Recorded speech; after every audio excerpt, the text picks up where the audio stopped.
Welcome, dear friends, to a comprehensive journey through the Johto region, that land of ancient traditions and modern innovations, where past and present intertwine, creating region whose temples stand beside radio towers, where legendary birds roost atop historic landmarks, where time itself was challenged by villains seeking to resurrect disbanded criminal organization, and where new discoveries about Pokémon biology revealed that baby forms existed before known species, and that evolution could be triggered through bonds rather than just through stones and levels, expanding understanding of how Pokémon develop across life cycles that Generation 2 introduced through adding 100 new species plus numerous pre-evolutions and evolutions for Generation I Pokémon, whose families were incomplete, until Johto Games completed them through cross-generational additions. Before we begin, I'd love to know, where in the world are you watching from tonight? Are you somewhere that feels like traditional Ecruteak City or somewhere modern like Goldenrod? Drop your location in the comments below and let's see how far our Pokémon community reaches across the globe. And if you're enjoying this deep dive into Johto, please hit that subscribe button and turn on notifications. It really helps the channel grow and lets me know you want more soothing Pokémon content like this. Your support means everything and makes creating these comprehensive explorations possible. Tonight, we'll explore everything about Johto across 5 parts totaling hours of facts, told gently like bedtime stories about the region that refined what Generation I established, while introducing mechanics that became franchise standards, including breeding, shiny Pokémon, held items, special stat split, time-based events, and evolutionary innovations that made Pokémon deeper and richer, creating foundation that subsequent generations built upon, making Johto into bridge between franchise's origins and its future. So, settle into comfort, close your eyes whenever sleep beckons,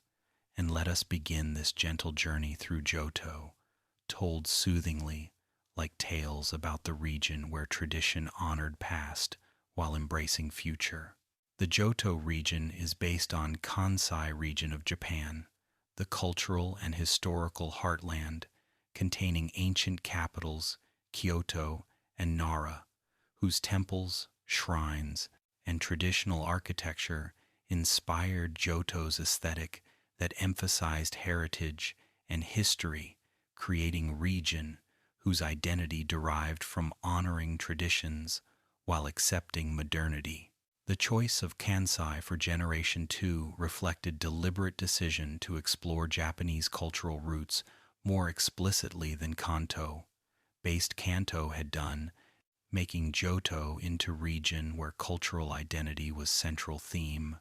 rather than incidental setting, creating games whose storylines about legendary Pokémon and about Team Rocket's attempted resurrection explicitly engaged with themes about preserving past while moving forward into future that changing world demanded. The geography positions Johto west of Kanto, with Mount Silver separating regions, creating physical barrier that games eventually allowed crossing, making Gold, Silver, and Crystal unique in featuring 2 complete regions, whose exploration provided unprecedented content volume. The dual region structure demonstrated ambition that sequels possess through not just creating new region but also including entire previous region whose presence validated that Kanto continued existing in game world rather than being replaced, creating continuity that established that Pokémon World was consistent setting where regions coexisted rather than being separate continuities that each game rebooted, making Johto Games into direct sequels that 3 years after original games showed how Kanto had changed, creating before and after comparison that few games attempted.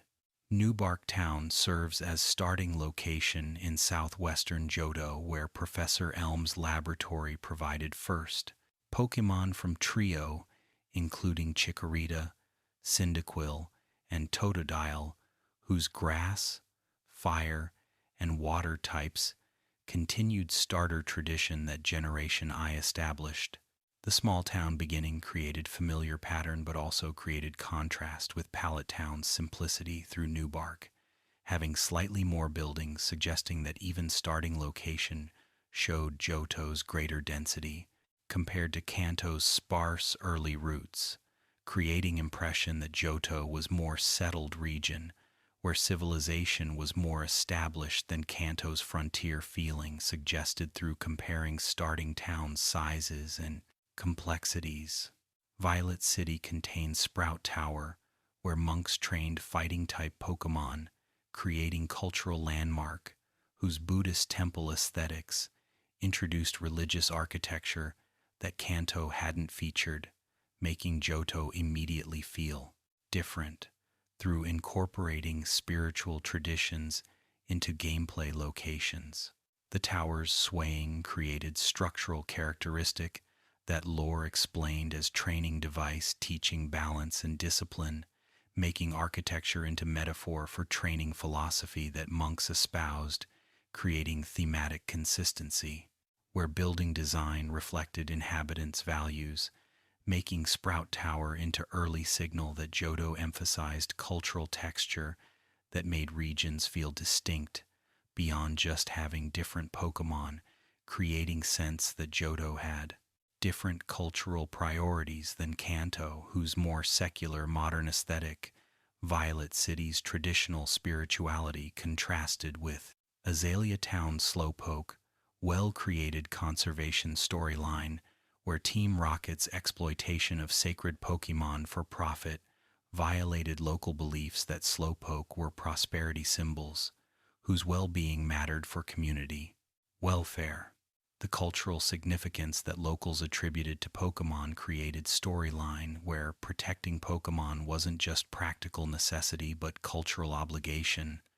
making Team Rocket into cultural violators whose crimes offended beyond just harming Pokémon through desecrating what locals considered sacred,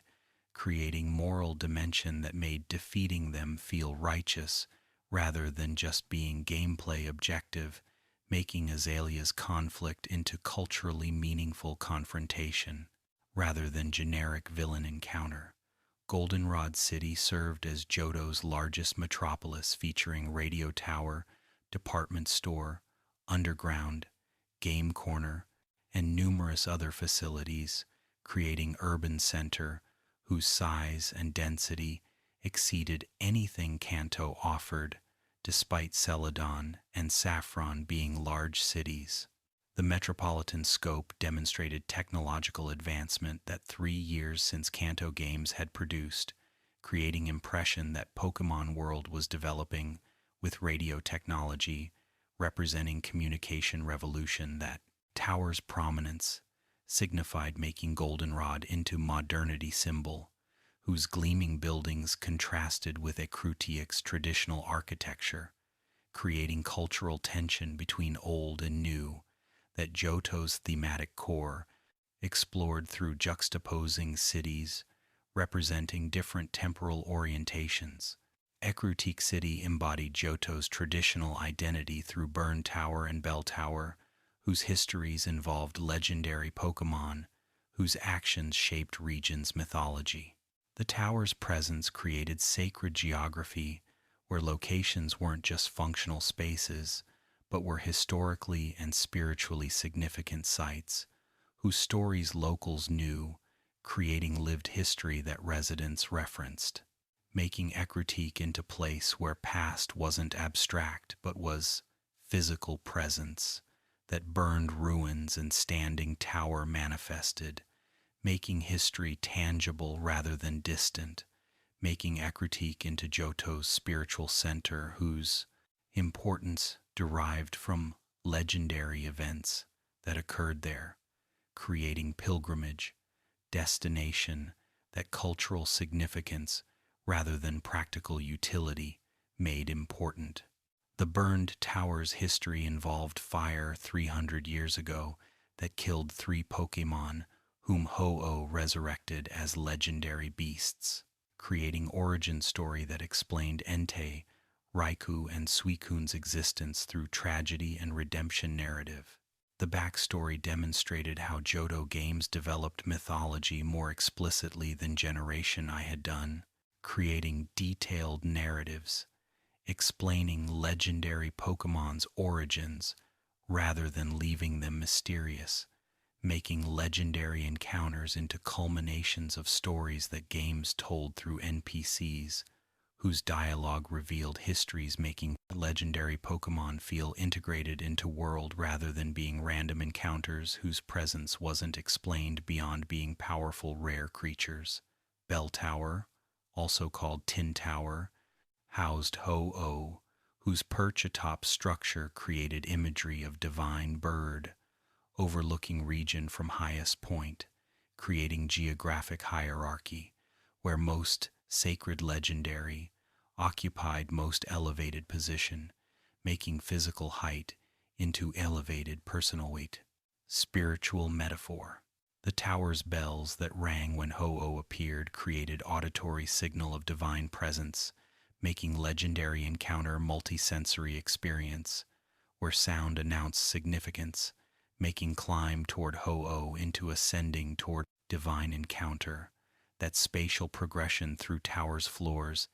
narratively structured as pilgrimage, whose destination was meeting with legendary bird, whose radiance illuminated tower's summit. Olivine City's lighthouse created landmark, whose function was guiding ships, making it practical structure,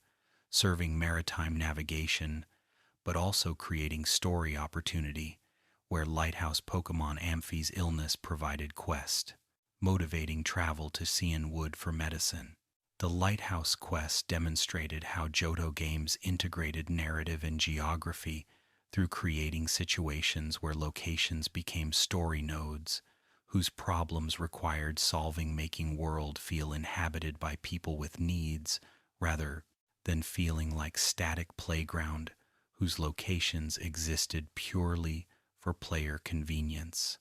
making Lighthouse into example of how environmental storytelling created quests that emerged from locations' functions rather than from arbitrary NPC requests. Cianwood City's isolation on Western Island created remoteness that sea travel required for accessing, making it feel distant despite being early accessible once surf was obtained. The island location created geographic variety, showing that Johto included oceanic settlements rather than being entirely continental, creating diversity that made region feel larger through having areas whose accessibility required specific capabilities that progression unlocked, making Cianwood into reward for obtaining surf, whose remoteness made visiting feel like achievement rather than automatic progression that linear routes provided,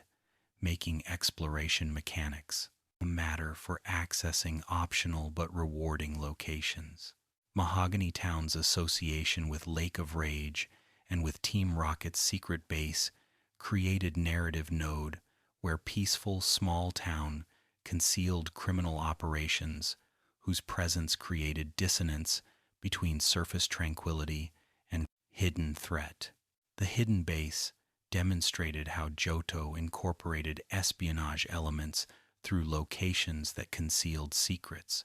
requiring investigation for discovering, making world less transparent than straightforward presentation suggested, creating depth where observation and questioning revealed truths that surfaces concealed, making Mahogany into location whose significance exceeded obvious features, requiring player curiosity for discovering Team Rocket operations that shop entrance concealed. Blackthorn City's Dragon Clan created cultural identity based on type specialization, where entire community's identity revolved around dragon Pokemon,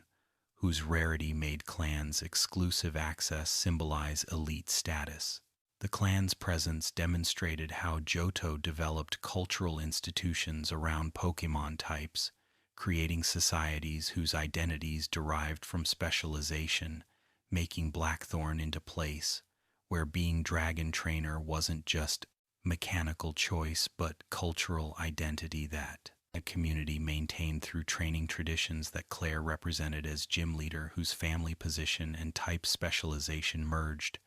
making her into cultural representative rather than just strong trainer. The ruins of Alf created archaeological site where ancient civilization's ruins contained unknown, whose mysterious nature and whose connection to Arceus wouldn't be explained until later generations, making ruins into enigma whose significance wasn't fully revealed, creating long-term mystery that subsequent games gradually elaborated, making Johto into region containing mysteries that immediate explanation didn't satisfy,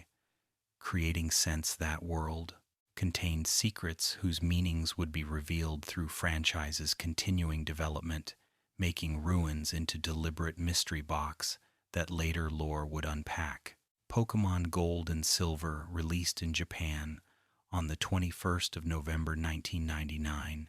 approximately 3 years after Red and Green's February 1996 Japanese debut, creating anticipation that marketing sustained through teasers, revealing new Pokémon and new features that sequel would introduce. The development period was lengthy and troubled, with games nearly canceled multiple times due to technical challenges that Game Boy Color's capabilities created when developers attempted implementing features that ambition demanded. But that hardware struggled, supporting requiring optimization that Iwata Satoru's programming expertise eventually achieved through compression, allowing both Johto and Kanto to fit within cartridge memory that seemed insufficient for every teen. Dual region adventure that final games contained. The North American release occurred on the 15th of October 2000, nearly 11 months after Japanese launch, following localization process that translation demands created, making Western audiences wait while Japanese players explored Johto, creating information asymmetry where spoilers proliferated before American release, making waiting period frustrating for fans who knew game existed, but couldn't play it yet. The delay demonstrated challenges that international releases faced when same-day worldwide launches weren't yet industry standard, making regional release windows into accepted practice that created uneven access that internet age made increasingly problematic through information traveling faster than physical games could be manufactured and distributed across markets. The games sold approximately 23 million copies combined worldwide, making them best-selling Game Boy Color titles and second best-selling Pokémon games after Red divided by Blue divided by Yellow, demonstrating that franchise maintained momentum into second generation, validating that Pokémon wasn't temporary fad, but sustainable franchise,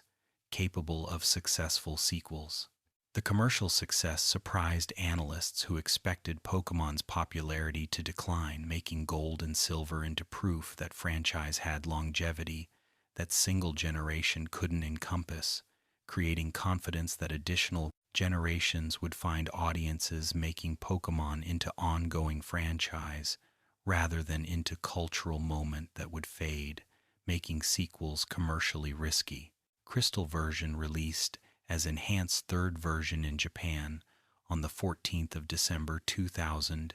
and in North America on the 29th of July 2001, introducing animated Pokémon sprites,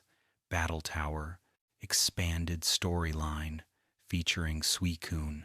and female player character option that representation had previously lacked. The Crystal enhancements demonstrated pattern where third versions added content that dual versions hadn't included, creating incentive for dedicated fans to purchase enhanced version despite owning previous versions, making three-version model into successful strategy that subsequent generations would replicate through releasing paired versions, followed by enhanced single version that refinements and additions justified as separate product rather than as update that existing versions received, making Crystal into precedent for Platinum, Emerald, and other enhanced versions. Critical reception praised Gold and Silver's refinements, including real-time clock, breeding mechanics, special stats split into special attack and special defense, held items, and dual region exploration, while criticizing level curve that made late game challenging due to wild Pokémon levels not scaling appropriately, making grinding necessary for Elite Four preparation. The mixed reception demonstrated that ambition didn't automatically translate into perfect execution when dual region inclusion created pacing problems that single region focus might have avoided through allowing proper level progression that Johto only experience would have facilitated, making critical consensus that games were excellent but flawed, creating acknowledgement that innovation sometimes created new problems while solving old ones. The technical achievement of including entire Kanto region impressed players and developers when cartridge limitations seemed to prevent such extensive content, making Iwata's compression work into legendary programming feat that industry recognized as exceptional, creating reputation that Iwata's technical skills were extraordinary, making him into figure whose contributions to Pokémon were remembered as essential to franchise's success when his optimization made games possible that original development team couldn't complete without assistance, that brought fresh perspective and superior technical knowledge that problem-solving required, making Iwata into hero whose intervention saved Generation 2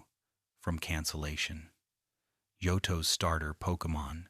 represented grass, fire, and water types, continuing triangle tradition while creating designs that differed aesthetically from Generation I's starters through emphasizing cuteness over coolness, making Chikorita, Cyndaquil, and Totodile into more explicitly adorable starters whose appeal derived from endearing characteristics rather than from fierce or cool designs that Kanto starters had employed, creating different design philosophy, where starters' appeal was immediate approachability rather than aspirational coolness, making Johto starters into companions whose cuteness made bonding feel natural rather than into partners whose coolness made them feel like powerful allies. Chikorita is grass-type leaf Pokémon whose leaf on head served as both sensory organ detecting temperature and humidity while also producing pleasant aroma that calmed battling Pokémon, creating pacifist flavor that grass types' generally gentle designs emphasized. The passive abilities demonstrated how grass starters often received supportive characteristics rather than aggressive traits, making Chikorita into starter whose nature was calming rather than combative, creating personality through abilities that avoided violence, making Chikorita into choice for players valuing gentleness over power. Though gameplay made Chikorita difficult, starter through early gyms being disadvantageous matchups, making choice of Chikorita into a challenge rather than into easy mode that type advantages would provide. Chikorita evolved into Bayleaf at level 16 and into Meganium at level 32, creating three-stage grass type whose final form emphasized Neckleaf that scent production maximized, creating aromatic battler whose fragrance could revive withered plants, according to Pokédex entries, describing restorative powers that combat didn't utilize, making Meganium into Pokémon whose lore suggested healing abilities that move pool and stats didn't fully realize, making disconnect between described abilities and combat capabilities, creating situation where Meganium's characterization suggested support role that actual gameplay didn't reward, making Meganium into underutilized starter whose competitive weakness made it least popular Johto starter despite endearing design. Cyndaquil is fire-type fire mouse Pokémon whose back flames ignited when threatened, creating defensive display that intimidation attempted through fire, showing anger or fear, depending on situation. The conditional flames demonstrated passive defense where fire wasn't constant but appeared when needed, creating imagery of ordinarily gentle Pokémon whose fire emerged during conflict, making Cyndaquil into reluctant fighter whose nature was peaceful until circumstances demanded combat, making personality, that timidity plus capability combined, creating appealing characterization where strength coexisted with gentleness, making Cyndaquil into starter whose popularity derived partly from character that design implied through conditional flame display. Cyndaquil evolved into Quilava at level 14 earliest among Johto starters, and into Typhlosion at level 36, creating fire type whose final form featured prominent neck and head flames, creating mane-like appearance. The evolution into Typhlosion created physically imposing fire type whose hunched posture and flame collar suggested power that earlier forms didn't exhibit, making evolution into dramatic transformation that cute Cyndaquil became. Intimidating Typhlosion, creating developmental arc where gentle beginning evolved into fierce conclusion, making Typhlosion into starter, whose journey felt like growth, from timid to confident, creating narrative through visual progression that evolution stages illustrated. Totodile is water-type big jaw Pokémon whose prominent jaws created distinctive characteristic that playful biting behavior expressed through Totodile, chomping on anything movable, creating mischievous personality. The playful aggression made Totodile into energetic starter, whose enthusiasm manifested through physical interaction,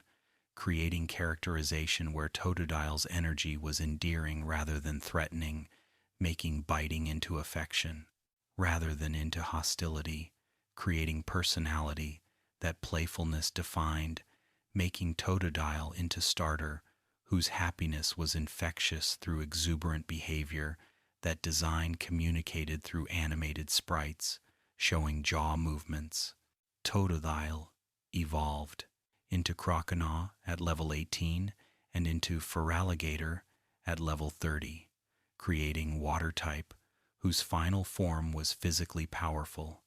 with high attack stat, making Feraligatr into physical sweeper that water types traditionally weren't when most water types were special attackers. The physical orientation made Feraligatr distinctive among water starters whose special attacking was traditional, making Feraligatr into exception that physical move pool exploited through having waterfall, crunch, ice punch, and other physical attacks that high attack stat maximized, making Feraligatr into competitively viable starter whose typing plus stats created effectiveness that other Johto starters lacked. The starter choice created divergent experiences where Chikorita provided challenge through type disadvantages against early gyms. Cyndaquil provided balanced experience through neutral matchups against most gyms, and Totodile provided advantages through water type being generally strong defensively and offensively, making difficulty variable depending on starter choice. The difficulty variance created replayability where different starters produced different experiences, encouraging multiple playthroughs with different starters whose type advantages and disadvantages created varying challenge levels, making wine starter choice into meaningful decision affecting entire playthrough rather than just affecting early game before team diversity made starters type less singularly important. Professor Elm served as Johto's Pokémon professor, specializing in Pokémon evolution research, whose focus was understanding how and why Pokémon evolved, creating academic identity distinct from Professor Oak's broader biological research. The specialization demonstrated how professors had research focuses rather than being generic Pokémon experts, making Elm into character whose knowledge was deep but narrow, creating realistic academic characterization where specialization meant mastery of specific topics rather than comprehensive knowledge about all Pokémon, making professors into believable researchers whose expertise areas reflected realistic academic specialization. The inciting incident involved Elm asking player to retrieve Mystery Egg from Mr. Pokémon, creating errand. That adventure began with making player into research assistant, whose task was obtaining specimen for study. The egg quest created immediate stakes through establishing player as someone professor trusted with important task, making player feel valued despite being beginning trainer, whose competence Elm's trust validated, making confidence building through assigning responsibility, making player into colleague rather than into child, whose participation was supervised, making Elm's approach different from Oak's more paternal relationship with Kanto, protagonists who Oak monitored more closely. The rival's theft of starter Pokémon created immediate antagonist, whose actions were criminal rather than just competitive, making rival into troubled character, whose thievery suggested desperation or malice that well-adjusted rivals wouldn't exhibit. The theft created moral dimension, where rival wasn't just competitor but wrongdoer, whose actions required consequences. That story eventually delivered through police involvement and through rival's eventual reformation, creating character arc where antagonist became ally through recognizing that theft and cruelty didn't lead to strength, that battling skill required, making rival into redemption, story that theft's severity made meaningful through establishing serious misconduct that redemption had to overcome. The mystery eggs hatching into Togepi created first baby Pokémon that players encountered, making Togepi into significant discovery that Elm's research validated through confirming that pre-evolutions existed, creating biological revelation that earlier Pokémon knowledge hadn't included. The baby form discovery demonstrated how Generation 2 expanded understanding of Pokémon development through revealing that some species had earlier forms than previously known, making Togepi into important specimen whose existence proved that Pokémon biology contained undiscovered aspects, creating impression that Pokémon world was still being explored and that knowledge was incomplete,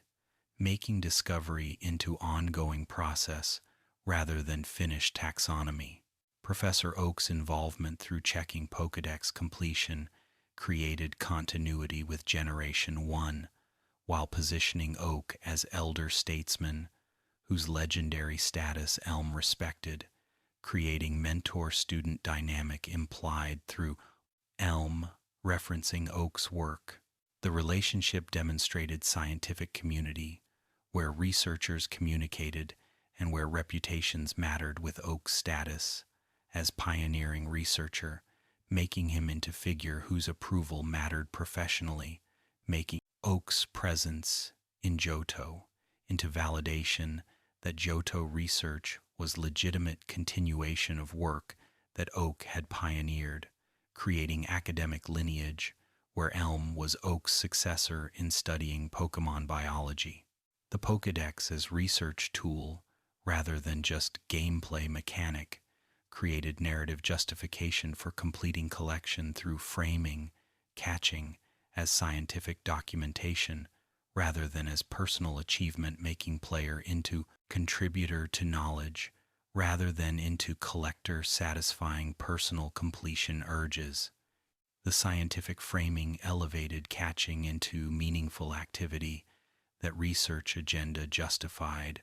rather than into compulsive collecting that psychological completion needs explained, making Pokédex into tool whose purpose was advancing, understanding, making player into citizen scientist, whose catches contributed to biological knowledge that academia valued, making completion into collaborative achievement that professor recognition validated. Silver served as Johto's rival character, whose initial cruelty and whose dismissive attitude toward Pokémon created antagonist, whose worldview was fundamentally opposed to players' approach that friendship and care emphasized. The philosophical opposition created ideological conflict, where rival wasn't just competitor but represented alternative philosophy about trainer-Pokémon relationships, making rivalry into debate about whether power came from domination or partnership, creating thematic depth that simple competition wouldn't achieve, making Silver into character whose defeats taught lessons about how strength was cultivated, making battles into teachable moments where Silver gradually learned that care produced results that cruelty couldn't achieve. The revelation that Silver was Giovanni's son created backstory, explaining why Silver idolized strength and despised weakness through having father whose criminal success suggested that power without ethics was viable path creating. Formative influence that Silver's development required overcoming. The family connection created tragedy, where Silver's father abandoned him, leaving son who inherited Giovanni's philosophy without inheriting guidance, making Silver into character whose cruelty derived from abandonment, creating sympathetic dimension, where harsh exterior protected vulnerable interior that rejection had damaged, making Silver's eventual growth into redemption, where he transcended father's influence, developing own philosophy that care, rather than domination, produced lasting strength. The team composition that Silver used included starter Pokémon strong against players' choice-making, rival battles mechanically challenging through type advantage that rival always possessed. The strategic team building demonstrated that Silver was competent trainer whose problem wasn't skill but philosophy, making his defeats into lessons specifically about worldview rather than about capability, creating situation where Silver was talented but misguided rather than being incompetent, antagonist whose weakness justified dismissal, making Silver into worthy rival whose skill commanded respect. Even when methods deserved criticism, the character development across multiple encounters showed Silver gradually softening as defeats accumulated, teaching him that his approach wasn't working, creating learning process where experience rather than lecture changed. Minds. The gradual transformation demonstrated realistic character growth, where change was slow and where setbacks occurred rather than sudden conversion, making Silver's arc into believable development, where person gradually reconsidered assumptions through accumulating evidence that original beliefs were wrong, making final encounter, where Silver acknowledged error into earned conclusion of character journey that multiple battles had developed, rather than into unearned epiphany that single moment produced. The final battle at Dragon's Den, where Silver used Crobat, demonstrated completion of character arc through having evolved Golbat through friendship, proving that Silver had internalized lessons about bonds, creating tangible evidence that philosophy had changed. The Crobat evolution served as narrative proof that Silver had grown, making character development into mechanical reality rather than just dialogue claiming growth. That evidence didn't support making Crobat into symbol of Silver's transformation, where Pokémon that evolved through happiness demonstrated that Silver had learned to care, making evolution into character statement that gameplay validated through requiring friendship that Silver's earlier self wouldn't provide. And so concludes the first part of our Johto journey, having explored the region's geography, blending tradition and modernity, the development challenges that nearly canceled Gold and Silver, the starter Pokémon offering varied difficulty through type matchups, Professor Elm's evolution research establishing scientific context, and rival Silver's troubled path toward understanding that strength required care rather than domination. Rest now if sleep calls, or continue to part 2 where we'll discover Johto's gym leaders, Team Rocket's return, legendary Pokémon, and the innovations that Generation 2 introduced, revolutionizing how Pokémon was played. Sleep gently, dear friends. Welcome back, dear friends, to our continuing exploration of the Johto region. In this second part, we'll journey through Johto's 8 gym leaders, whose specializations tested trainers, ascending toward league championship. Discover how Team Rocket attempted resurrection 3 years after Giovanni's disbanding created power vacuum that executives sought filling. Explore the legendary beasts whose tragic origins and whose roaming mechanics created hunt across region. Examine the legendary birds whose Kanto presence extended into Johto, creating continuity. Investigate the tower duo of Lugia and Ho-Oh, whose contrasting natures represented sea and sky, and uncover the Elite Four, whose challenges preceded champion battle. So settle back comfortably, close your eyes when sleep beckons, and let us continue this gentle journey through Johto's trials and legends.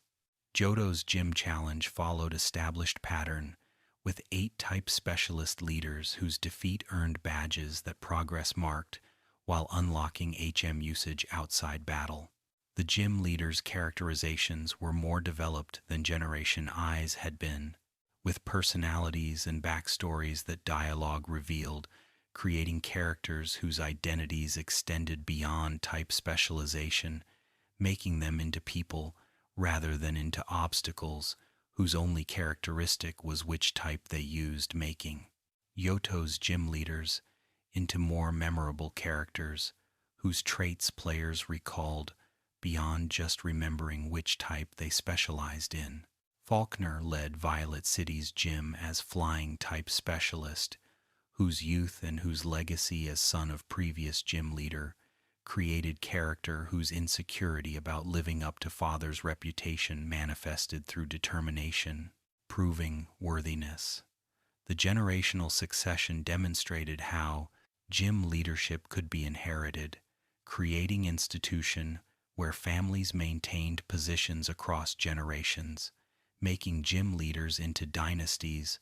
rather than into appointments that merit alone determined, creating social structure where bloodline mattered for maintaining gyms that families had established,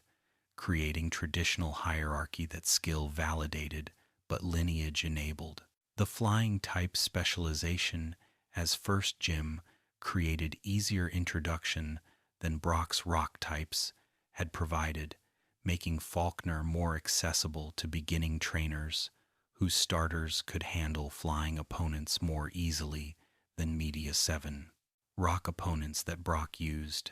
The difficulty calibration demonstrated learning from Generation I's harsh opening,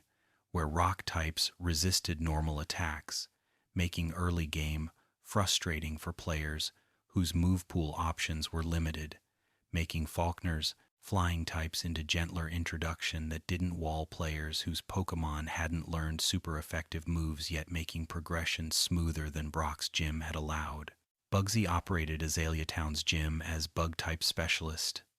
whose youth made him younger than most gym leaders, creating Prodigy, whose precociousness was acknowledged through dialogue, referencing his exceptional talent, despite young age. The bug-type specialization as second gym continued pattern where bug types appeared early, creating consistency with Viridian Forest encounters that bug catchers used, making Bug Gym feel appropriate for early game difficulty, while challenging players whose Chikorita struggled against Scyther's flying type,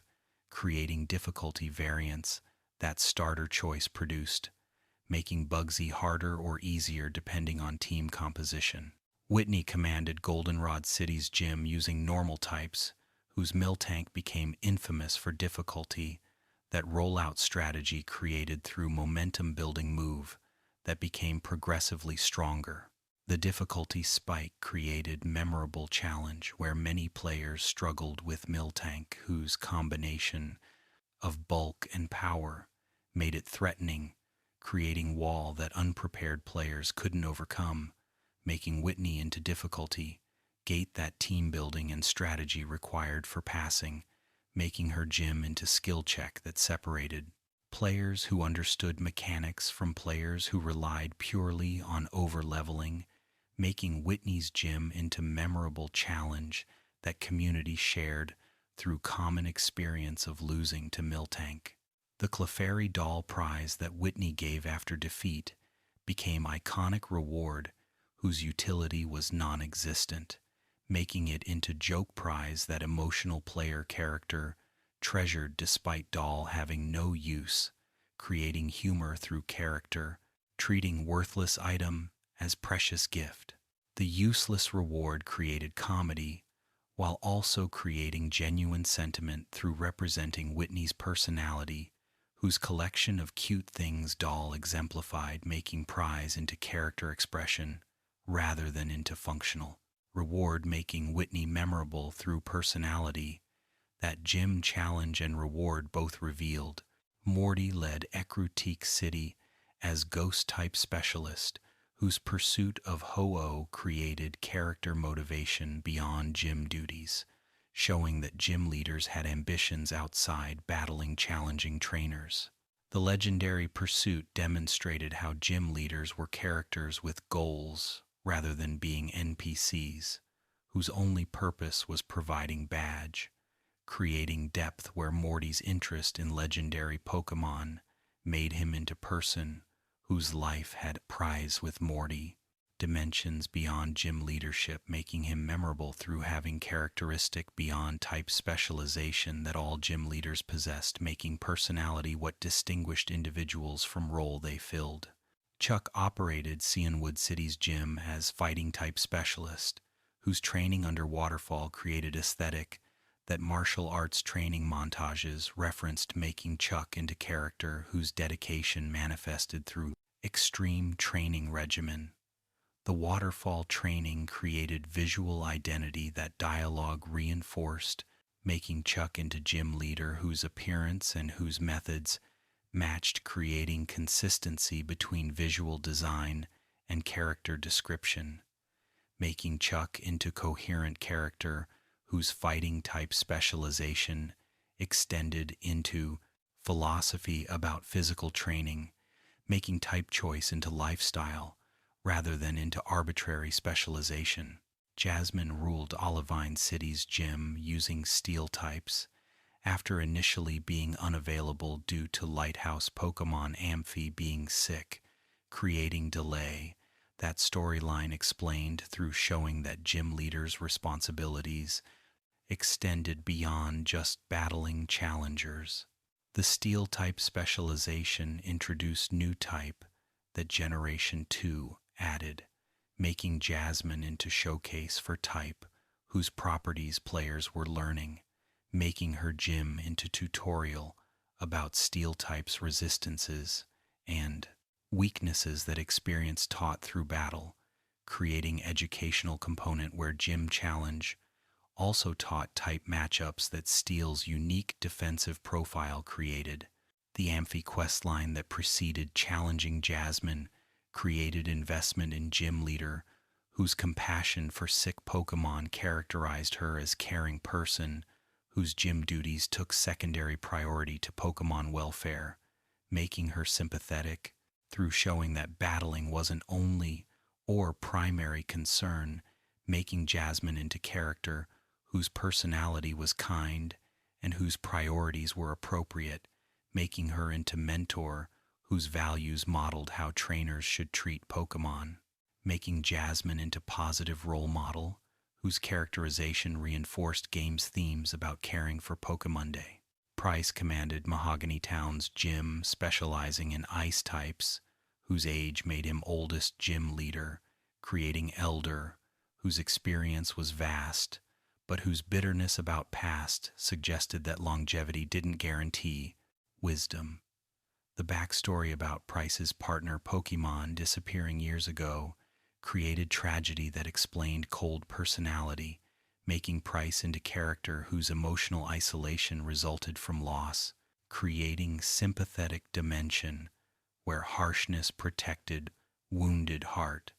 making Price into complex character whose initial coldness concealed pain, making him more interesting than straightforward characterization would achieve through showing that past experiences shaped present personality. Claire defended Blackthorn City as Dragon-type specialist and Dragon Clan member whose pride created arrogance that defeat challenged, forcing character growth. The Dragon-type specialization as final gym created appropriately difficult challenge where rare-type strength was tested,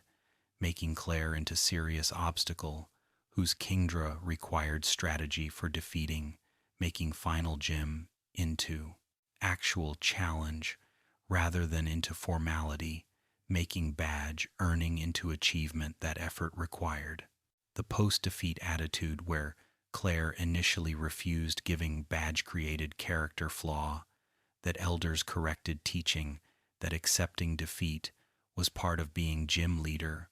making Claire into character with arc where pride was lesson. She learned through players' victory, teaching humility, that Dragon Clan masters reinforced through requiring that she honor defeat. Team Rocket's return as antagonist,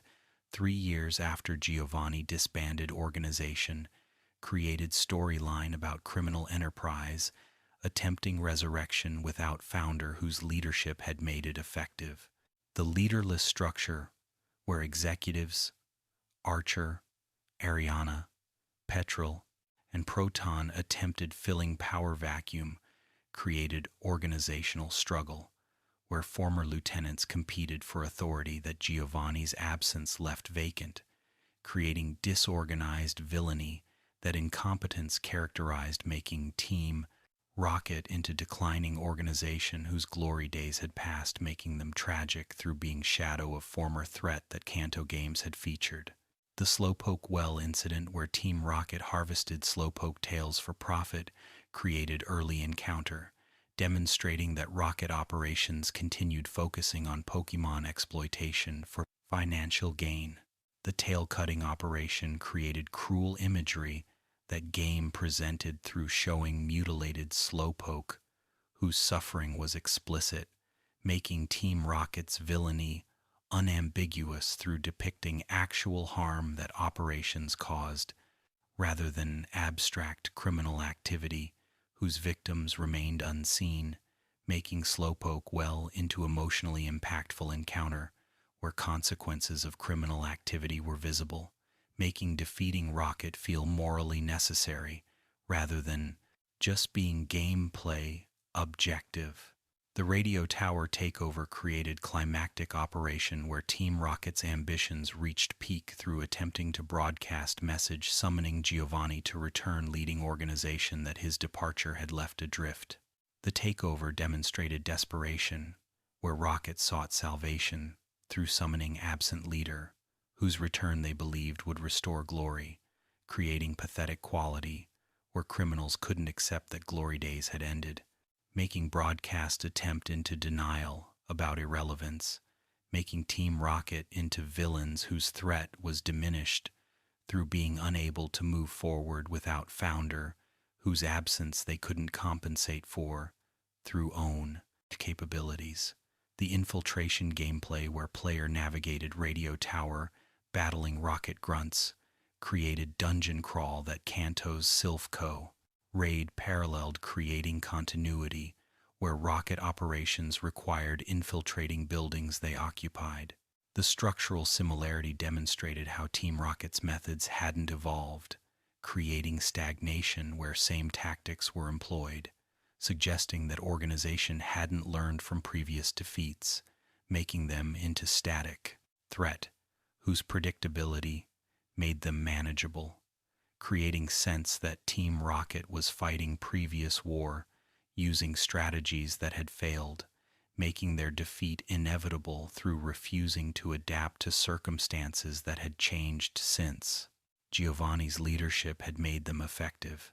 The fake Giovanni encounter where Petrol disguised himself as boss created moment revealing that Rocket executives were pretenders whose invocation of Giovanni's name couldn't substitute for actual leadership, making disguise into symbol of how Rocket was empty shell, whose power derived from reputation rather than from actual capabilities. The imposter reveal demonstrated that Giovanni's mystique was weapon that executives wielded without possessing qualities that had made Giovanni formidable, making Team Rocket into cargo cult that imitated forms without understanding substance, making them into ineffective villains whose threat was superficial. The executives' defeat and subsequent disbanding created resolution where Team Rocket's resurrection definitively failed, establishing that organization couldn't survive without Giovanni, making his absence fatal to organization that couldn't function leaderlessly. The permanent dissolution demonstrated that Team Rocket era had ended, making villains into historical rather than ongoing threat, creating closure that Kanto Games hadn't provided through Giovanni's departure, leaving ambiguous whether Team Rocket would continue making Johto games into epilogue that definitively ended Team Rocket's story, making them into past threat rather than continuing menace. The Lance partnership during Radio Tower raid created ally whose intervention helped player defeat Rocket,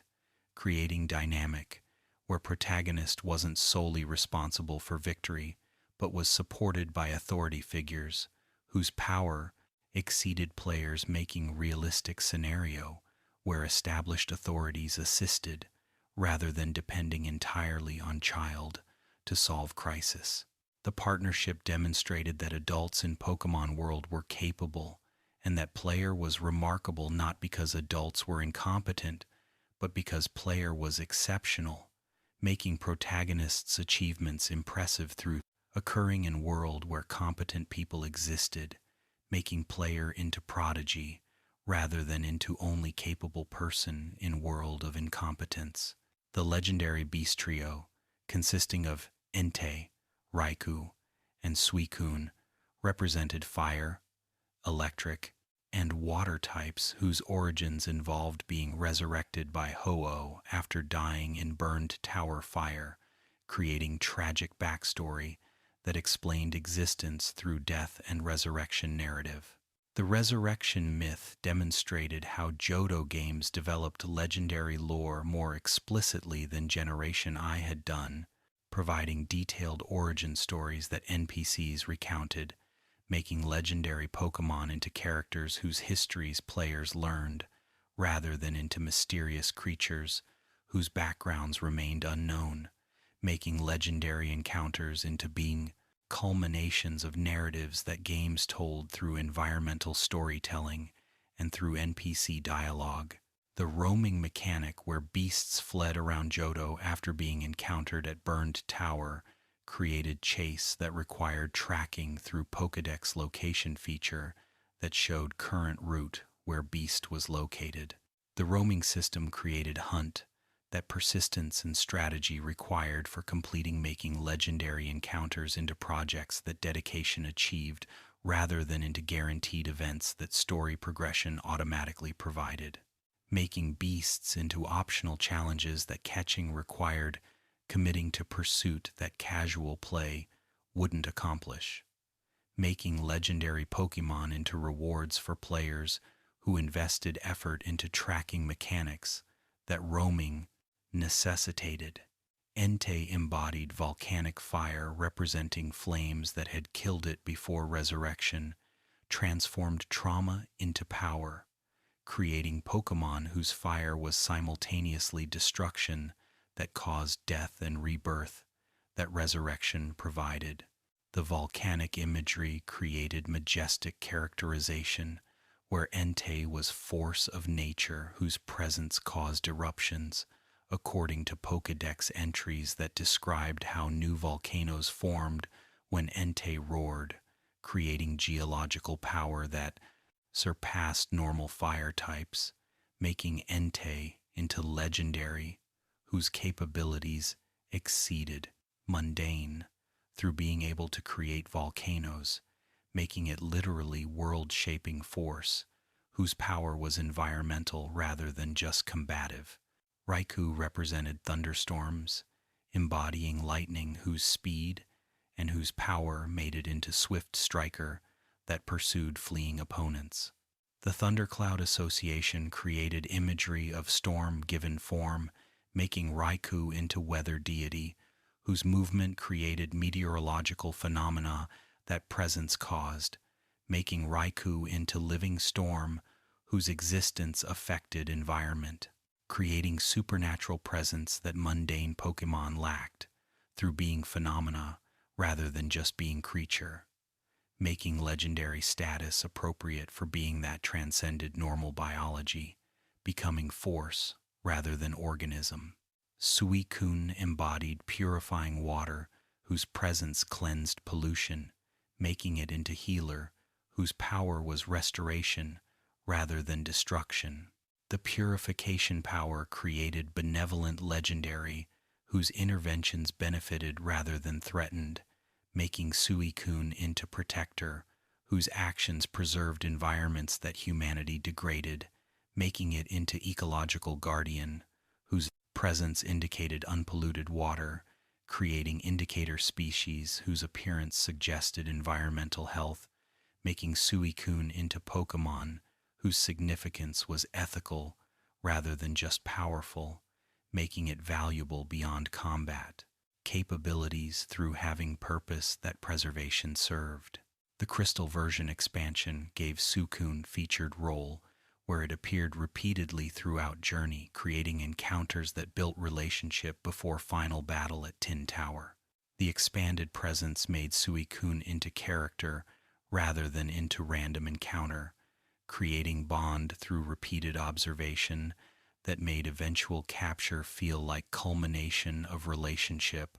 rather than like catching random legendary whose presence hadn't been established, making Crystal's Suicune into predecessor for later games featured legendaries whose storylines integrated them into narrative rather than making them optional post-game encounters.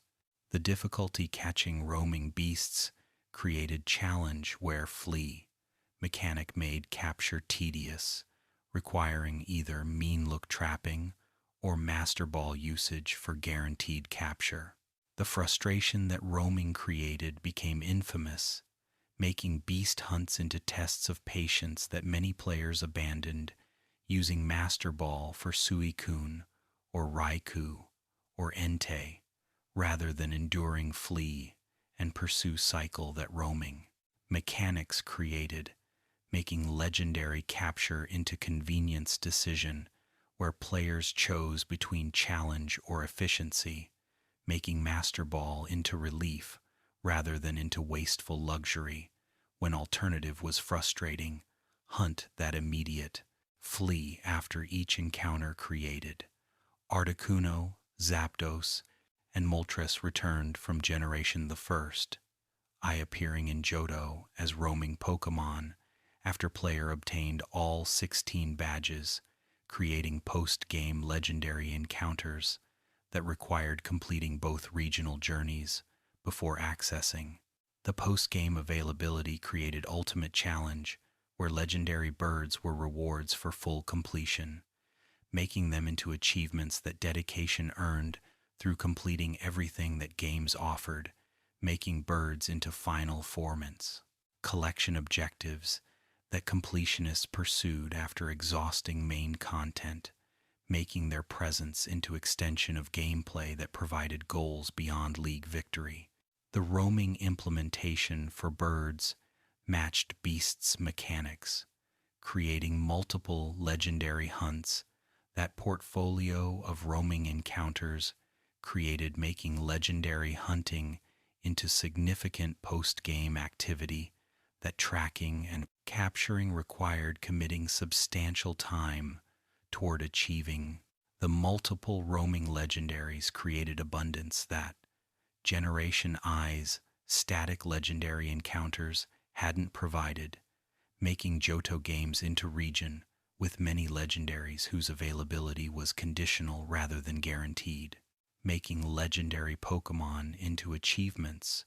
rather than into automatic story encounters. That progression provided without effort, making legendary roster into collection that work assembled rather than story handed out. The distribution among versions where each bird appeared in different version created version exclusivity that trading required for complete legendary collection, making social element necessary for completing legendary Pokédex. The version exclusivity encouraged trading that Pokemon's design philosophy promoted through making completion social rather than solitary achievement, creating motivation for interacting with other players whose versions had legendaries that players' version lacked, making legendary completion into community activity rather than individual pursuit, making friends necessary for achieving collection goals that isolation couldn't accomplish. Lugia and Ho-Oh represented sea and sky respectively, creating complementary legendaries whose domains were aquatic depths and aerial heights, making them into opposing forces that balance created. The dichotomy established pattern where legendary pairs represented opposing elements or concepts, making binaries central to legendary design, creating philosophical framework where legendaries embodied principles rather than just being powerful creatures, making legendary Pokémon into symbols whose meanings extended beyond combat into representing ideas that games explored through legendary encounters that philosophical dimensions enhanced. Lugia dwelled underwater in Whirl Islands, creating hidden location that required navigating waterfall-filled caves for accessing, making Lugia into legendary whose inaccessibility was physical rather than just mechanical. The cave location created dungeon that puzzle solving required for navigating, making Lugia encounter into achievement that spatial reasoning and persistence accomplished, making legendary battle into reward for exploration that dedication sustained through confusing caves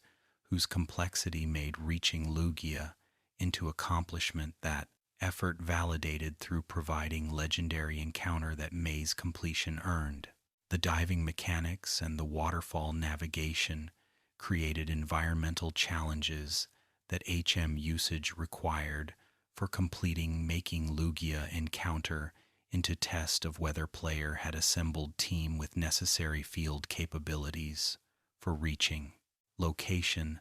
that ability requirements created. The capability gate demonstrated how legendary encounters required preparation beyond combat readiness when accessing locations demanded specific moves that team composition needed, including making legendary hunts into planning exercises, where having right HMs was prerequisite for reaching legendaries that caves concealed behind obstacles that only specific moves could overcome. Ho-Oh perched atop Tin Tower, creating aerial legendary whose elevated position required climbing tower that vertical progression made into literal ascent toward divine encounter. The tower climb created pilgrimage, where floors represented stages toward meeting legendary bird, whose summit position made it into pinnacle. That effort reached making Ho-Oh encounter into climax, that elevation symbolized through being highest point, creating metaphor, where reaching Ho-Oh meant ascending toward transcendent encounter. That height represented making physical climb into spiritual journey. That narrative didn't explicitly state, but that imagery suggested through making highest location into most sacred space. The rainbow wing requirement for accessing Ho-Oh created quest item that obtaining required, completing prerequisites that wing acquisition demanded,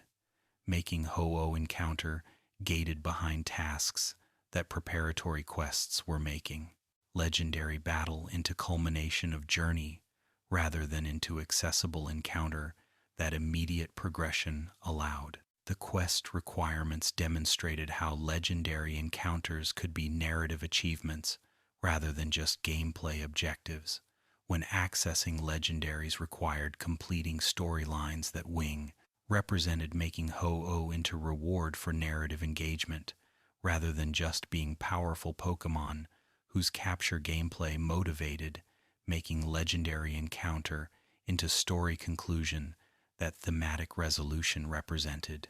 And so concludes the second part of our Johto journey, having explored the 8 gym leaders whose characterizations exceeded type specialization, Team Rocket's pathetic resurrection attempt, demonstrating organizational decline without Giovanni, the legendary beasts whose tragic resurrection and roaming mechanics created iconic hunts, the legendary birds' post-game availability rewarding completion, and Lugia and Ho-Oh representing sea and sky whose complementary natures created tower duo, rest now if sleep calls, or continue to part 3, where we'll discover Johto's new Pokémon, breeding mechanics, shiny introduction, baby Pokémon, and cross-generational evolutions, completing Generation 1 families. Sleep gently, dear friends. Welcome back, dear friends, to our continuing exploration of the Johto region. In this third part, we'll discover the 100 new Pokémon that Generation 2 introduced, creating diverse roster,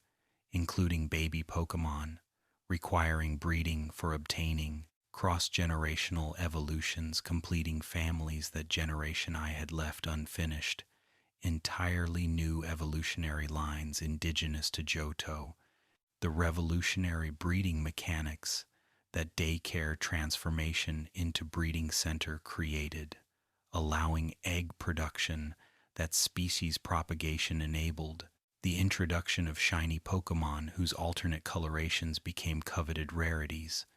the held item system adding strategic depth,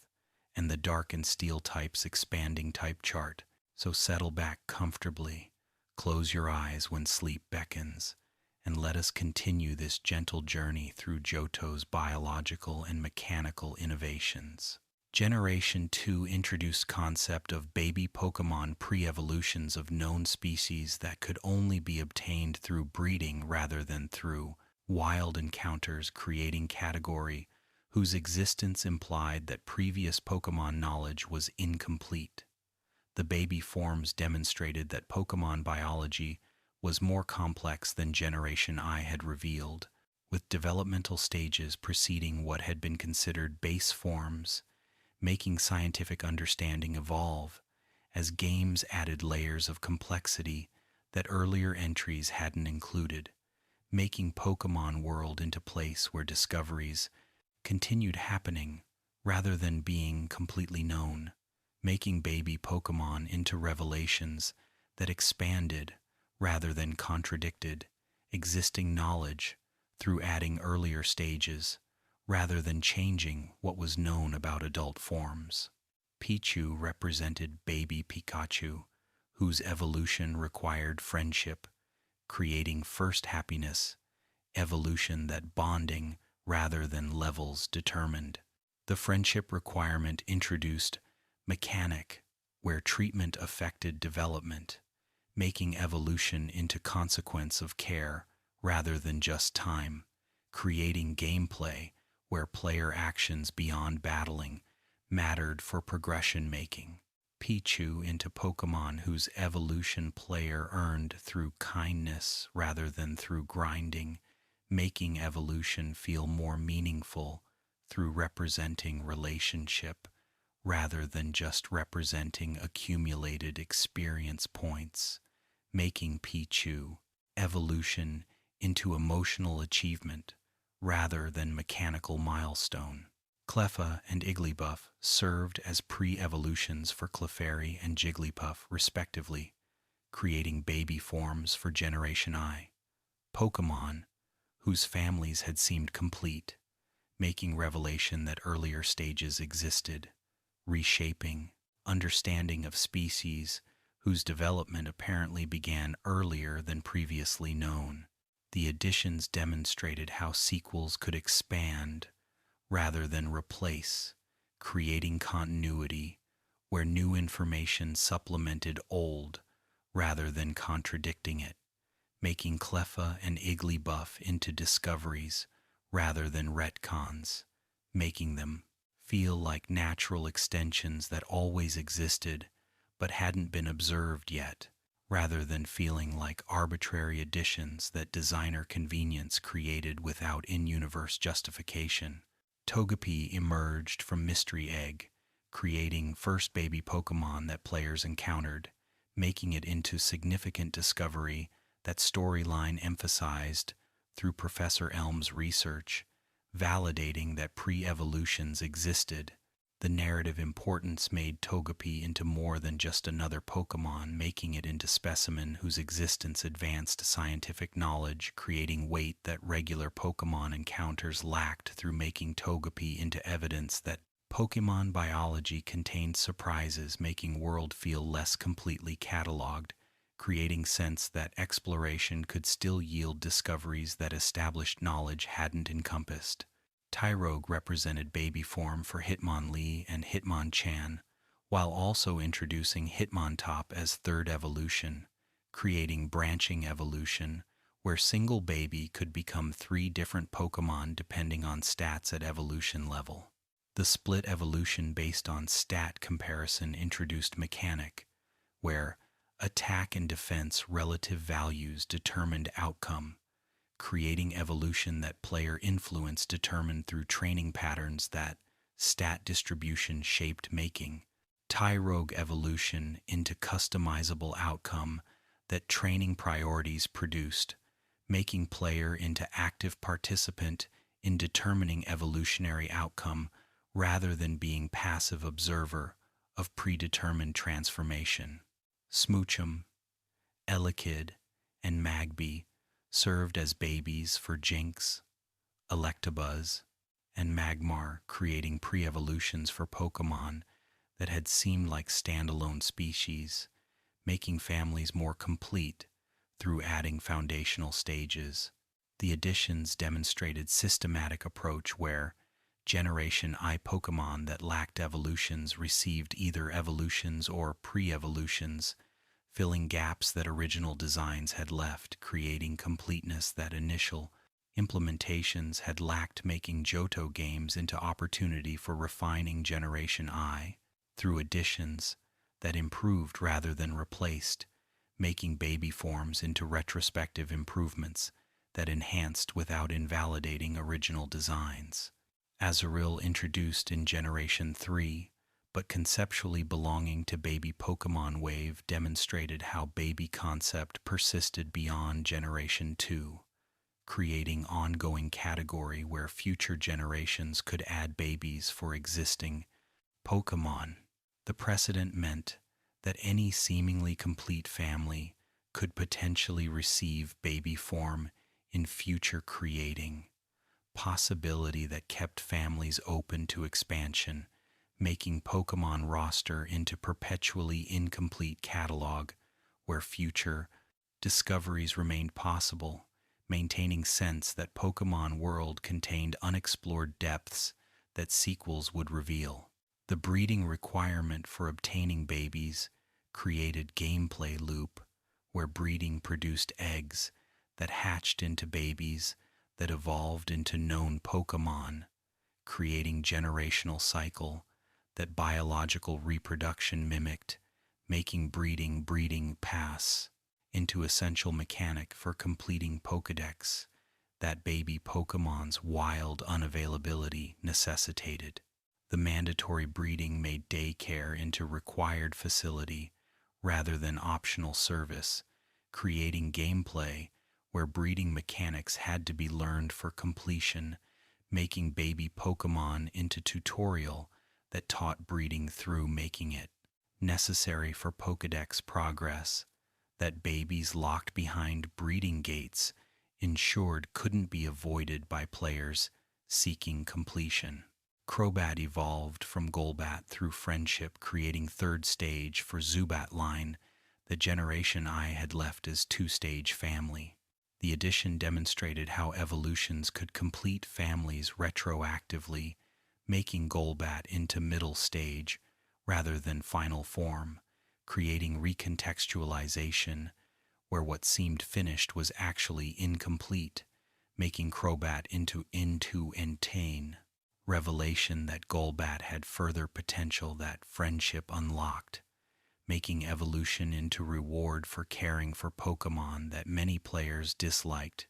due to cave encounters. That Zubat's ubiquity made annoying, making Crobat into payoff that patience earned. Bellossom provided alternate evolution for Gloom alongside Vileplume, creating branching where Sunstone produced different outcome than Leafstone had created, making Gloom into Pokémon with choices rather than predetermined destiny. The branching demonstrated how evolutions could add variety retroactively, creating decisions where previously linear families gained alternatives, making evolution into strategic choice rather than automatic progression, creating gameplay where item selection mattered for determining outcome, making Bellossom into example of how adding evolutions created new considerations for Pokémon whose evolution paths had seemed straightforward. Politoed evolved from Poliwhirl through King's Rock trade, creating alternative to Poliwrath, making Poliwhirl into branching point where two different final stages were possible. The trade evolution with held item introduced mechanic, combining trade requirement with item requirement, creating complex evolution condition that social interaction plus resource management demanded, making Politoed into achievement that coordination required when obtaining King's Rock and finding trade partner necessary prerequisites for evolution, making Politoed into social evolution that isolation couldn't achieve, making friends necessary for completing Poliwag family. Slowking provided alternative to Slowbro through King's Rock trade, while Slowpoke was traded, creating parallel to Politoed's evolution, making King's Rock into item that enabled multiple alternate evolutions. The parallel evolutions demonstrated design pattern where item enabled, creating alternate outcomes for multiple Pokémon, making King's Rock into significant item whose value exceeded single use through enabling multiple evolutions, making item collection important for completing families that King's Rock evolutions required,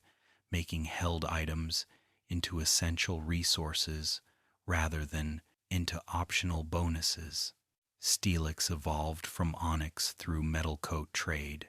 transforming rock divided by ground type into steel divided by ground type, creating dramatic type change that Metal Coat facilitated through representing metallic transformation that rock became steel through trade, representing metallurgical process that coating symbolized. The type change demonstrated how evolutions could fundamentally alter species through changing types, rather than just improving stats,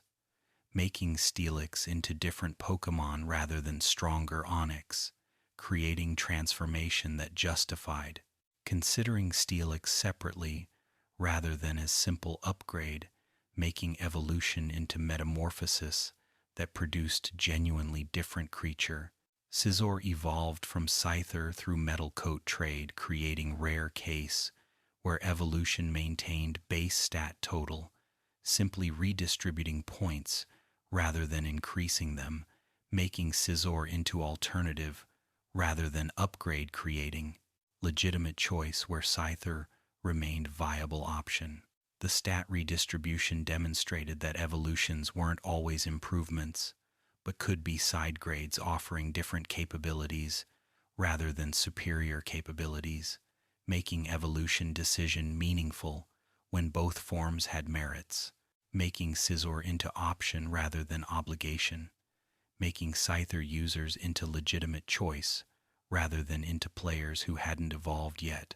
implying that evolution was always desirable. Kingdra evolved from Seadra through Dragon Scale trade, while being traded completing Horsea line, while changing type from pure water to water divided by dragon, creating dramatic type addition that dragon transformation represented. The dragon typing made Kingdra into pseudo-legendary power level, despite being available.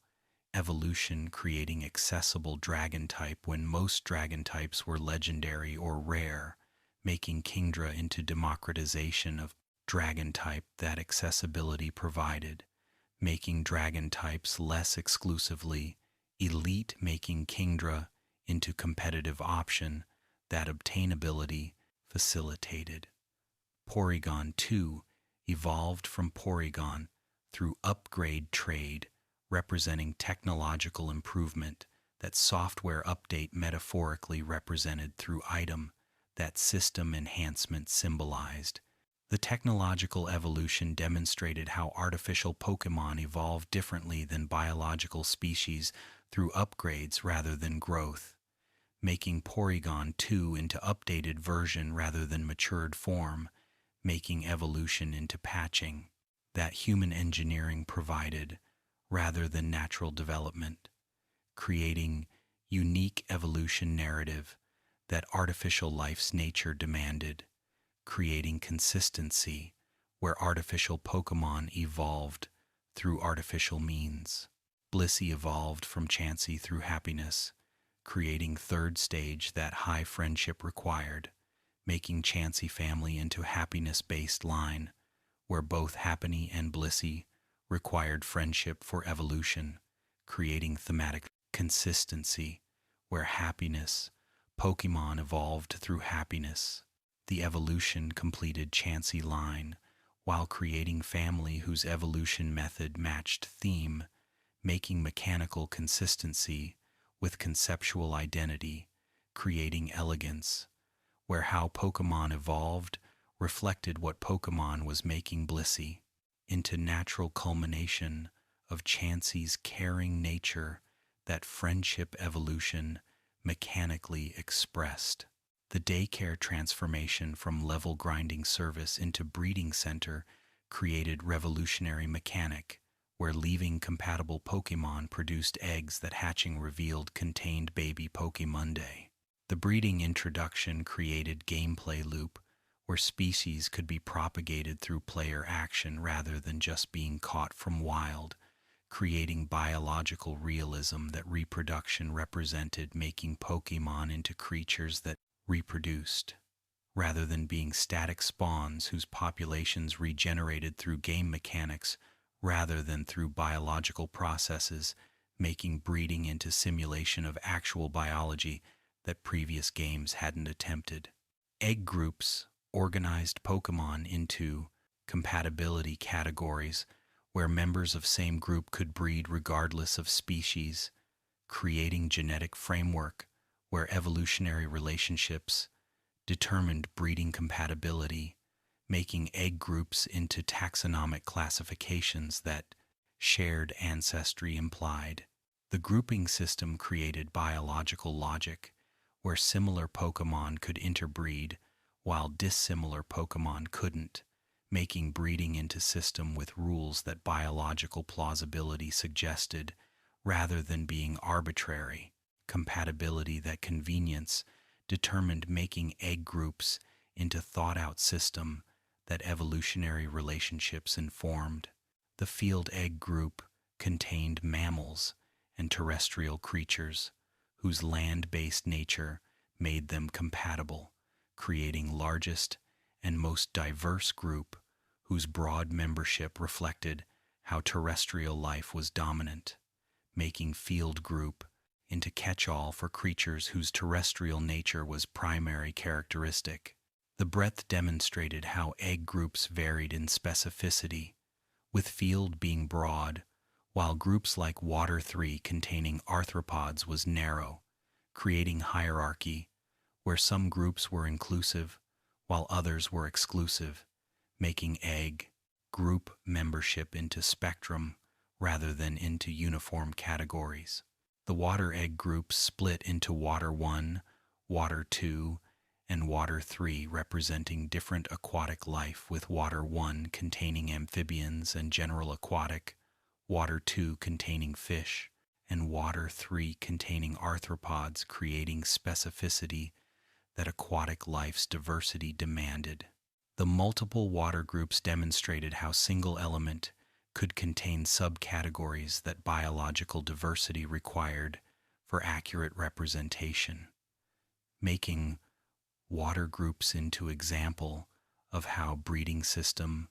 attempted realistic biology through acknowledging that water Pokémon wasn't monolithic category but contained distinct clades that couldn't interbreed despite sharing type. The Ditto exception, allowing breeding with any non-legendary Pokémon regardless of egg group, made Ditto into universal breeding partner whose genetic flexibility was biological superpower, making it essential for breeding projects. The universal compatibility made Ditto valuable beyond combat capabilities through breeding utility that made Ditto into tool for obtaining Pokémon that normal breeding methods couldn't produce, making Ditto into key species whose possession facilitated breeding,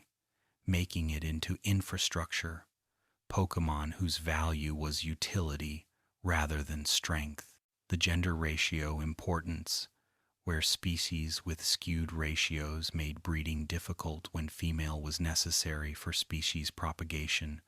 created challenge for breeding starters whose 87.5% male ratio made female specimens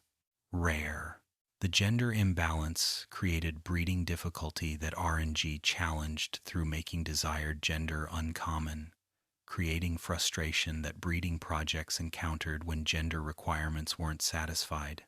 making breeding into sometimes tedious process that luck rather than skill determined, making breeding females into achievement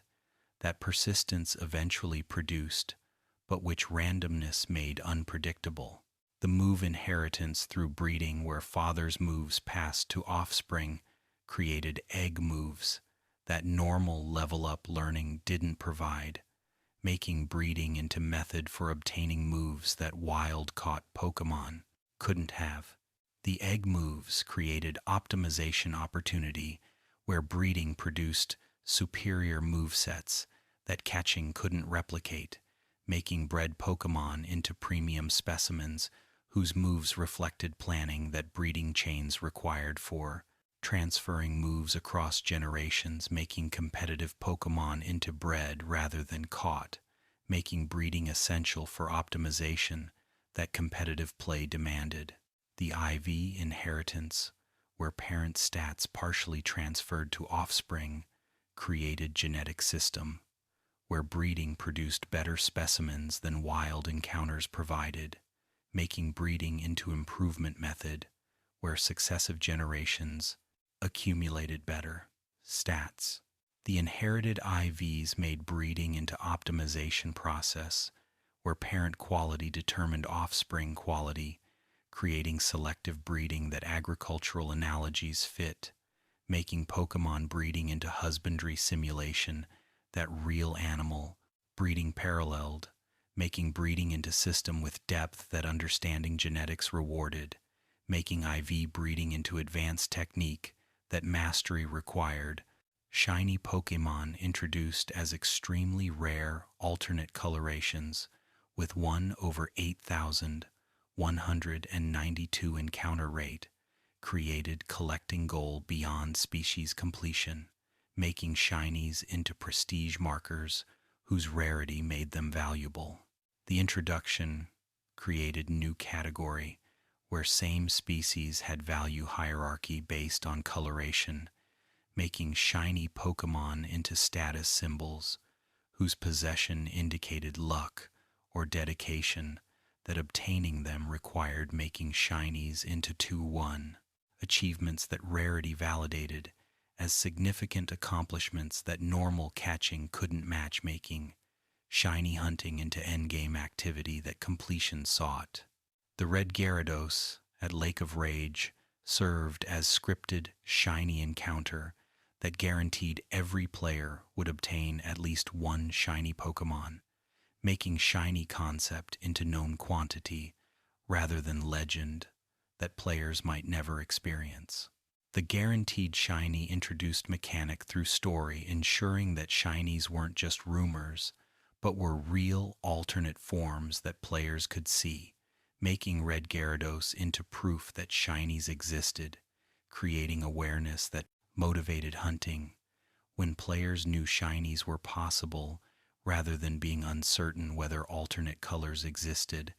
making red Gyarados into advertisement for shiny system. The visual distinction through sparkle animation when shiny Pokémon appeared created unmistakable signal that this was special encounter, making shinies immediately recognizable rather than requiring close inspection for noticing color difference. The sparkle effect made shiny encounters into events that couldn't be missed, creating certainty that shiny was noticed,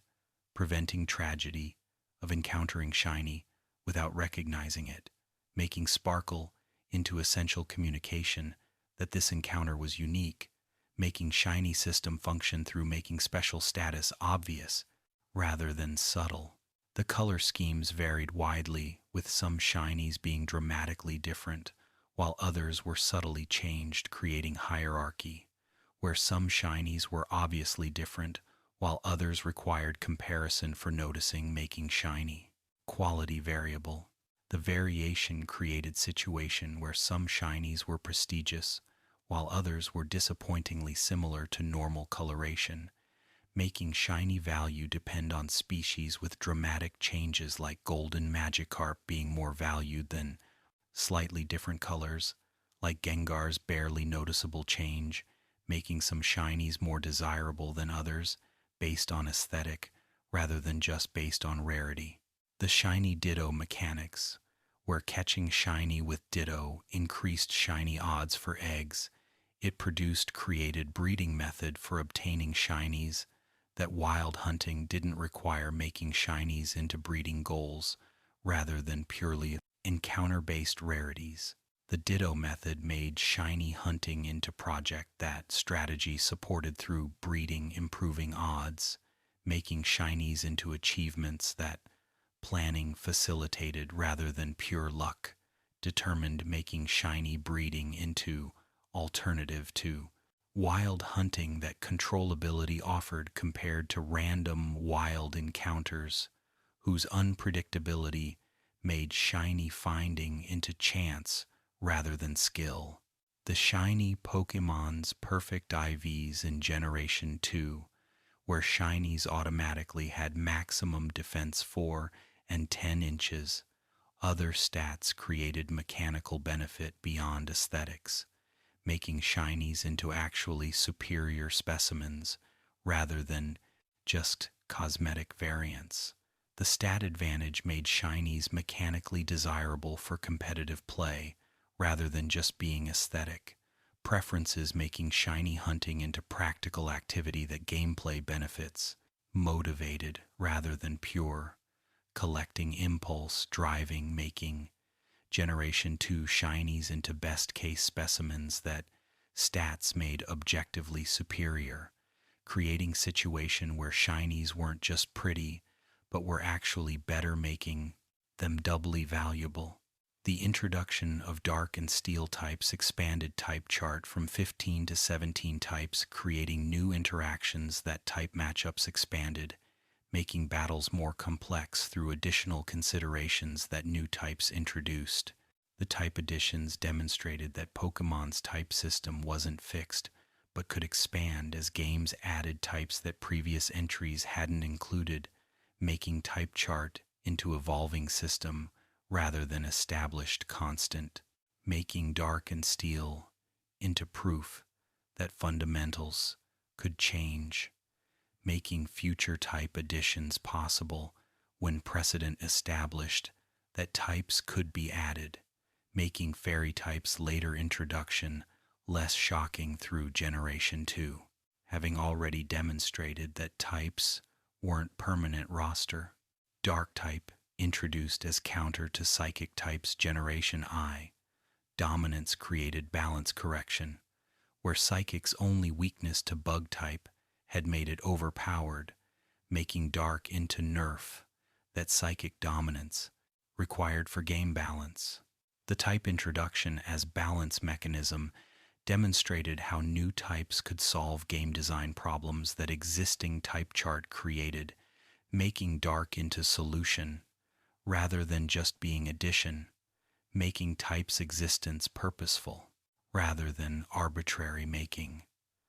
dark type into example of how game design considerations drove mechanical additions that balance needs motivated,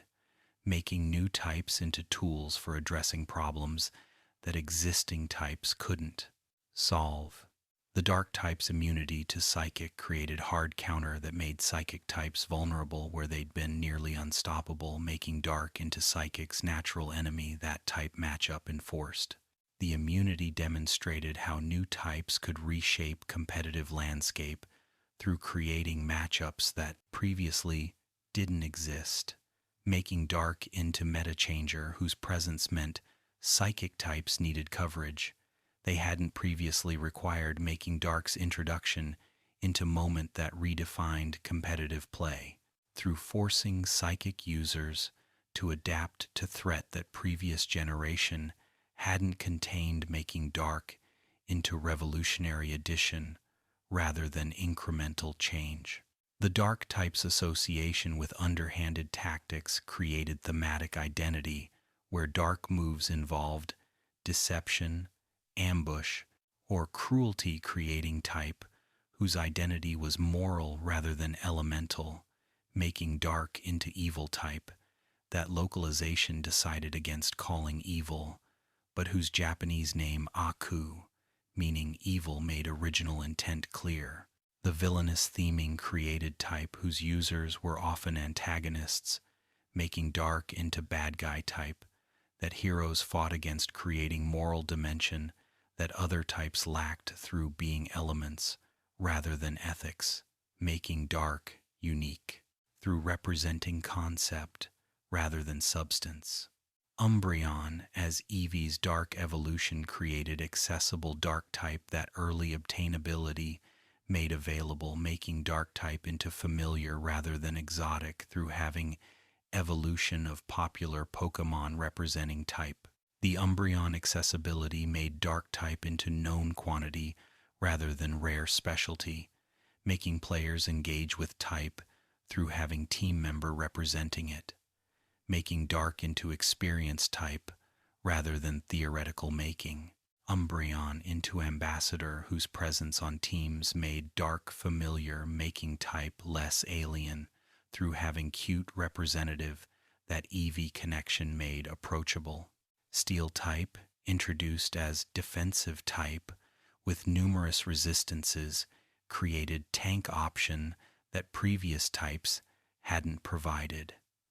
making steel into wall type whose 8 resistances and immunity made it incredibly durable. The defensive profile demonstrated how type could be designed for specific role, making steel into intentional tank type, whose resistances were purpose rather than coincidence, making steel into premier defensive type that intentional design created, making it into go-to choice for walls whose durability, steel type's resistances maximized, making steel into mechanical solution for players seeking defensive Pokémon. The steel type's resistance to psychic created additional psychic nerf beyond Dark's immunity, making psychic into type that two new types specifically countered, demonstrating how seriously Generation 2 took correcting psychic's dominance. The double nerf showed that single counter wasn't considered sufficient, making both dark and steel into psychic counters, making psychic into type that Generation 2 actively worked against, creating correction that aggressive nerfs demonstrated, making psychics fall from dominance into intentional design decision that new types enforced, making Generation 2 into reaction to Generation I's balance problems that new types addressed. Fortress and Scizor, as steel-type evolutions for Pineco and Scyther, made steel-type accessible through evolutions that made obtaining steel types easier than if they'd been entirely new families. The evolution, accessibility, made steel familiar through being connected to known Pokémon,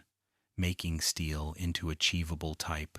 rather than exotic rarity, making players engage with steel through having evolution paths that led to steel making type into experienced rather than theoretical, making Fortress and Scizor into representatives whose presence made steel normal part of gameplay rather than exceptional type that rarity made special. Steelix, as steel divided by ground type, demonstrated how steel combined with other types, creating dual types whose combinations created unique defensive profiles. The dual typing showed steel's flexibility, creating combinations that resistances stacked, making steel into type that partnered well with other types, making it into component rather than standalone, creating system where steel augmented other types rather than standing alone, making steel into modifier that improved whatever it paired with through resistance stacking that steel's numerous resistances enabled. And so concludes the third part of our Johto journey, having explored baby Pokémon, revealing pre-evolutions that breeding obtained, cross-generational evolutions, completing Generation I families through new final stages, the revolutionary breeding system, creating gameplay loop where eggs produced through daycare compatibility, shiny Pokémon introducing alternate colorations whose rarity made them prestigious, and dark and steel types expanding type chart while nerfing psychic's dominance. Rest now if sleep calls, or continue to part 4 where we'll discover held items, special stat split, time mechanics, phone system, and Pokégear features enriching gameplay. Sleep gently, dear friends. Welcome back, dear friends, to our continuing exploration of the Johto region. In this fourth part, we'll discover the held item system that revolutionized competitive strategy through equipment providing passive benefits, explore the real-time clock, creating day and night cycles affecting spawns and events, investigate the phone system connecting trainers for rematches, examine the Pokégear's multiple functions, organizing adventure tools, uncover the special stat split into special attack and special defense balancing game mechanics, reveal the happiness system tracking bonds influencing evolution and move power,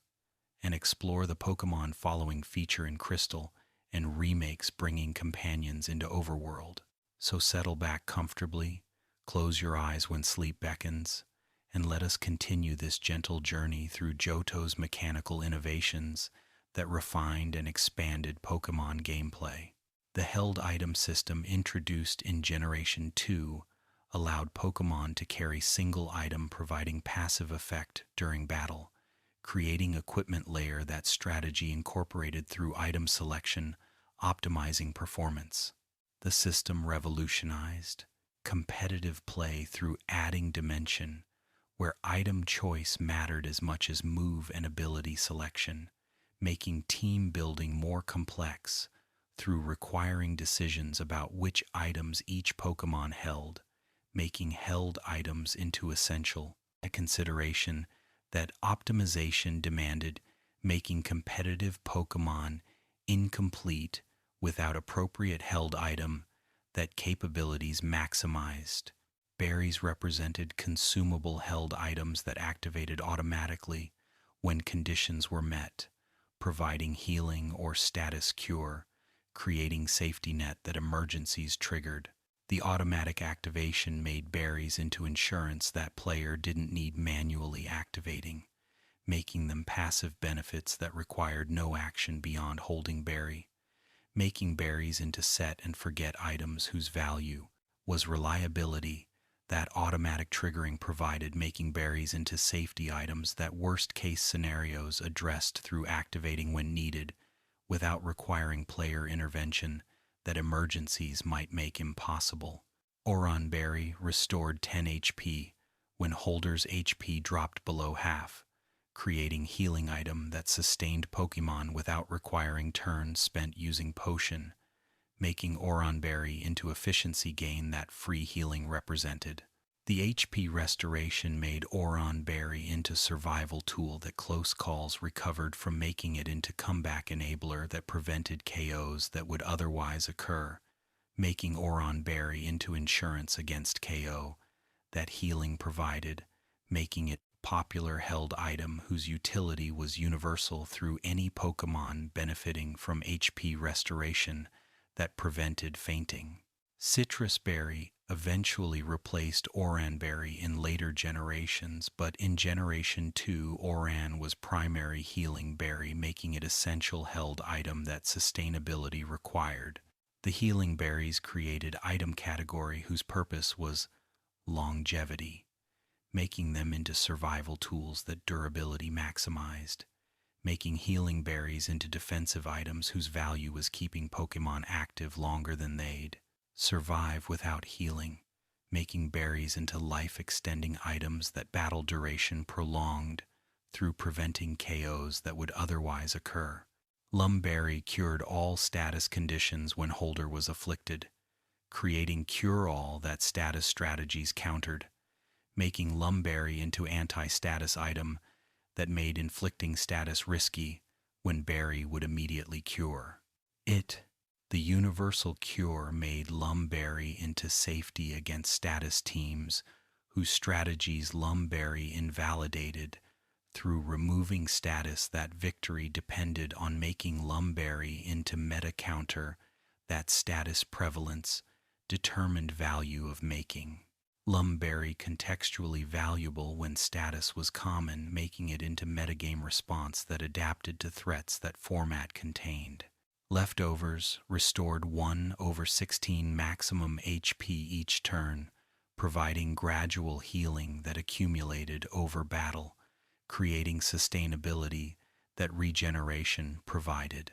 The residual healing made leftovers into premier held item for defensive Pokemon whose longevity leftovers extended through constant healing that turn-by-turn recovery provided, making leftovers into most popular held item whose opponent's utility was universal through every Pokemon,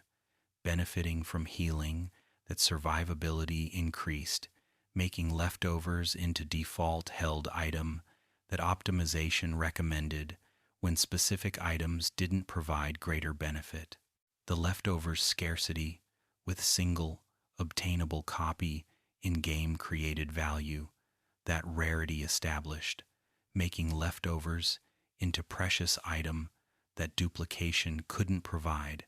making choices necessary about which Pokemon held leftovers when multiple team members would benefit. The scarcity created strategy where leftovers allocation mattered for team building, making decisions necessary about which Pokemon most needed.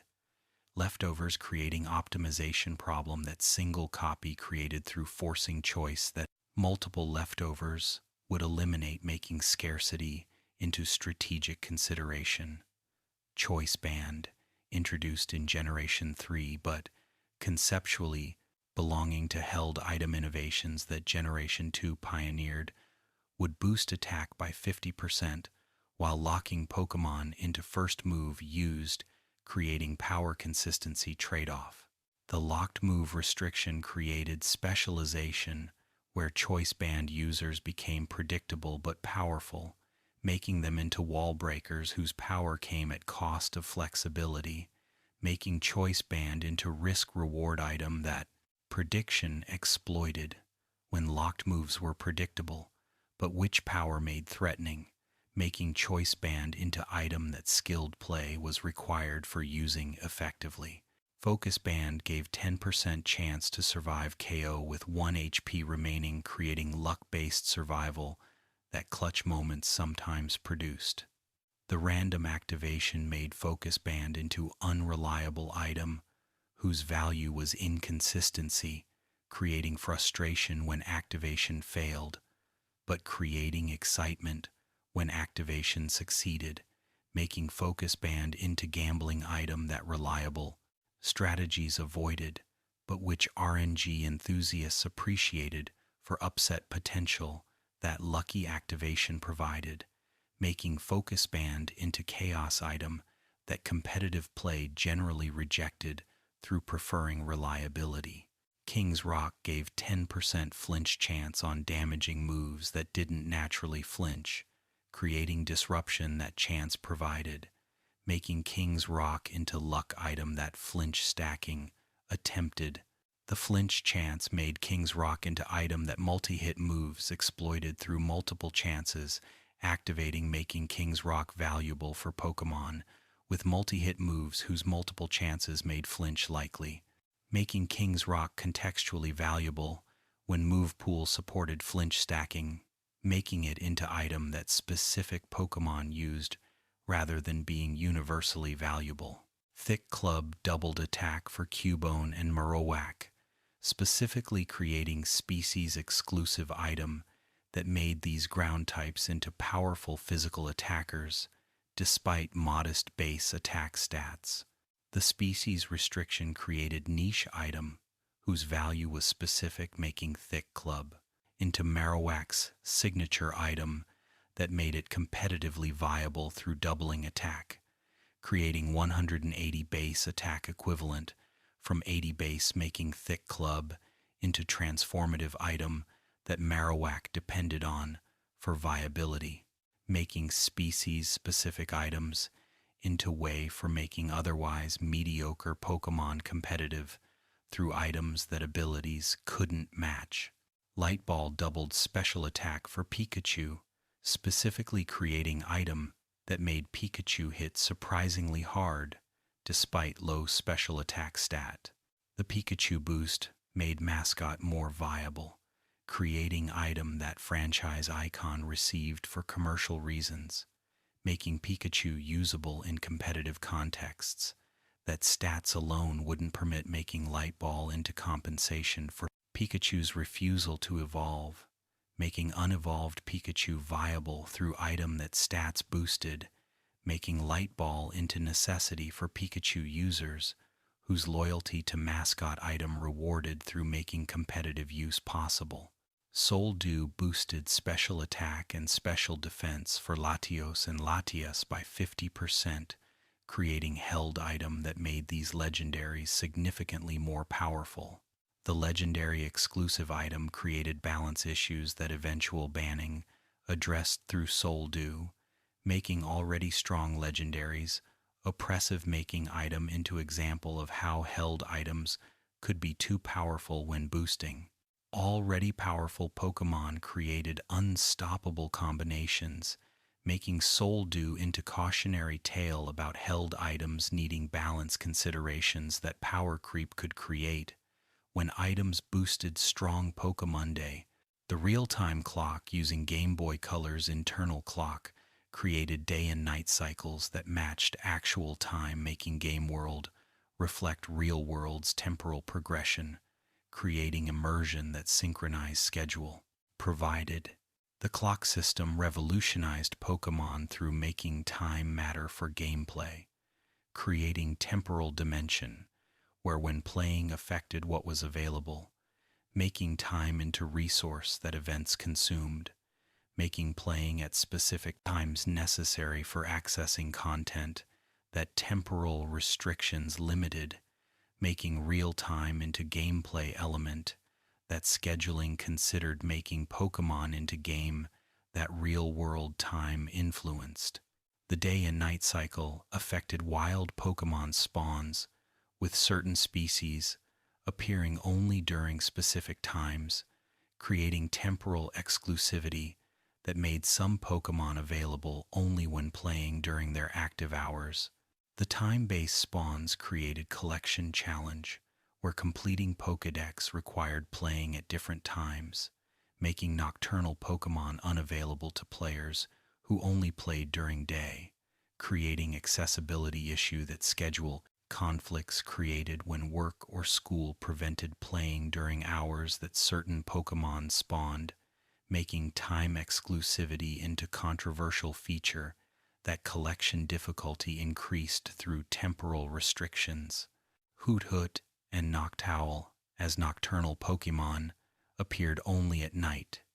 creating flying types that daytime players couldn't encounter, making night exclusive for obtaining these Owl Pokémonday. The nocturnal exclusivity made Hoot Hoot line into night-only Pokémon that represented temporal specialization, making nocturnal species into rewards for night play that day.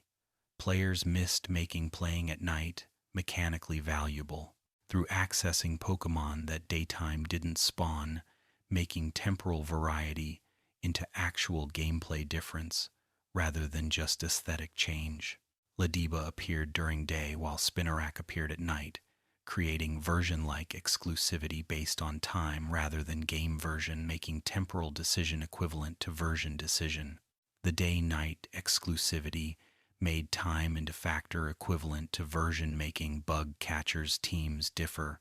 based on time, creating temporal diversity that made world feel alive through population changing based on time, making Johto into place where daily rhythms existed, making world feel inhabited by creatures with circadian patterns rather than static spawns that time didn't affect. The ruins of Alf's different Unknown appeared based on time, creating puzzle where temporal consideration mattered for completing Unknown collection. The time-based Unknown made completing alphabet collecting project that required playing at different times, making Unknown into time-dependent Pokémon whose full roster required temporal diversity, making collection into extended project that couldn't be completed in single session, requiring returning at different times, making Unknown collection into long-term goal that dedication demonstrated through requiring multiple sessions at different times. The bug catching contest occurred on Tuesdays, Thursdays, and Saturdays, creating weekly event that specific days hosted, making contest into scheduled activity that calendar dictated. The scheduled contest made Johto feel like place, with weekly rhythms, creating society where events occurred on specific days, making world feel culturally alive through having schedules that NPCs followed, making Tuesday into contest day, that inhabitants observed, making Johto into place, with weekly calendar, that real world, weekly structure, paralleled, making game world feel structured through having regular events that days determined. The Haircut Brothers in Goldenrod Underground provided happiness-boosting service that could be used once per day, creating daily activity that happiness grinding utilized. The daily limit made happiness increase into time-gated progression that couldn't be rushed through single session, requiring returning daily for haircuts that happiness accumulated, making friendship evolution into multi-day project that patience required through daily visits that happiness gradually increased, making time into resource that friendship evolution consumed,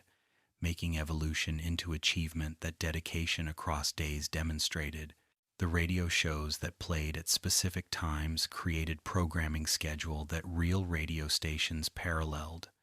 making in-game radio feel like actual broadcast. Medium, with time-specific content. The scheduled programming made radio into feature that time affected, making certain shows available only during specific hours, creating authenticity that broadcast schedule provided, making radio feel like real medium rather than just game. Mechanic, making Johto into world with media that schedules followed, making society feel developed through having broadcasting infrastructure that time-based programming suggested existed. The lottery corner that operated daily checking ID numbers against random daily drawing created daily gambling that prizes rewarded. The daily lottery made checking daily worthwhile through potential prizes that rare Master Ball included, making daily visit into habit that rewards encouraged forming, making lottery into daily routine that game encouraged through prize. Potential that jackpot possibility created, making lottery into daily engagement tool that player retention facilitated through encouraging daily play, that lottery checking incentivized. The Pokegear's clock function displayed time, allowing checking without leaving game,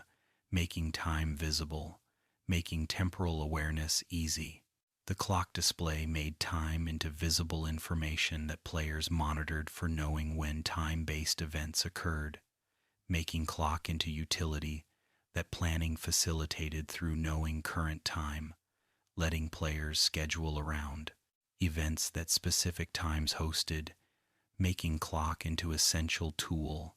that time-based gameplay required for coordinating around temporal restrictions.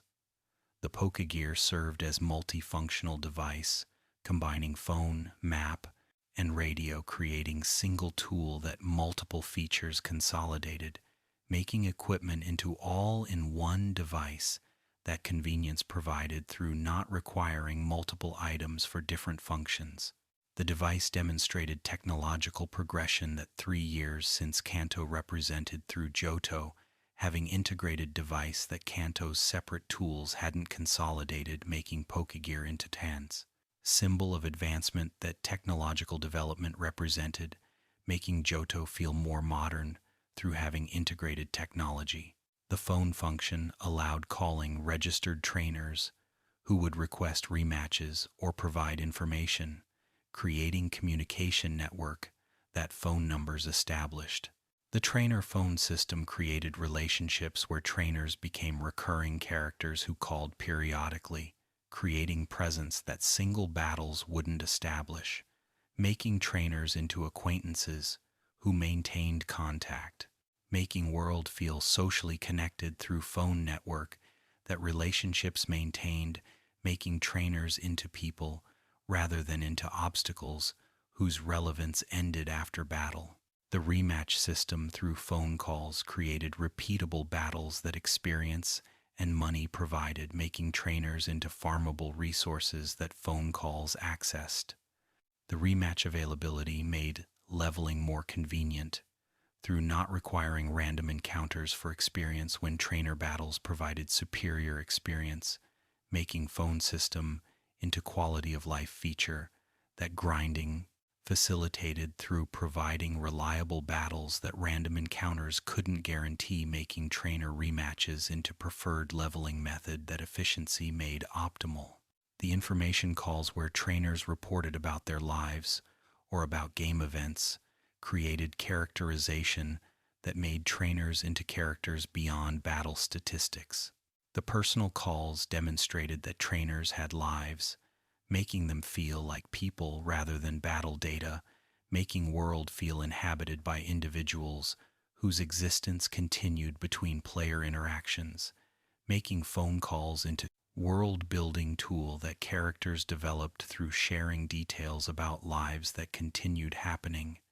making trainers into believable people. The map function displayed Johto region with player position marked, creating navigation aid that orientation provided, making getting lost less likely through map showing. Location. The map utility made navigation easier, particularly in complex areas like Goldenrod, where map showed position relative to landmarks, making map into essential tool that spatial awareness provided, making Pokegear into necessary equipment. That navigation depended on making device into practical tool beyond just novelty, making Pokegear valuable through actual utility that functions provided. The town map showing gym locations and their badge status created progress tracker that completion visualized, making advancement visible through map showing which gyms remained unchallenged. The progress visualization made map into achievement display that journey documented through showing progress that badges represented, making map into motivational tool that goals visualized, making remaining gyms into clear objectives that map identified, making navigation purposeful through showing destinations that progress required visiting. The radio function played various channels including music, programs, and special broadcasts that events triggered, creating audio content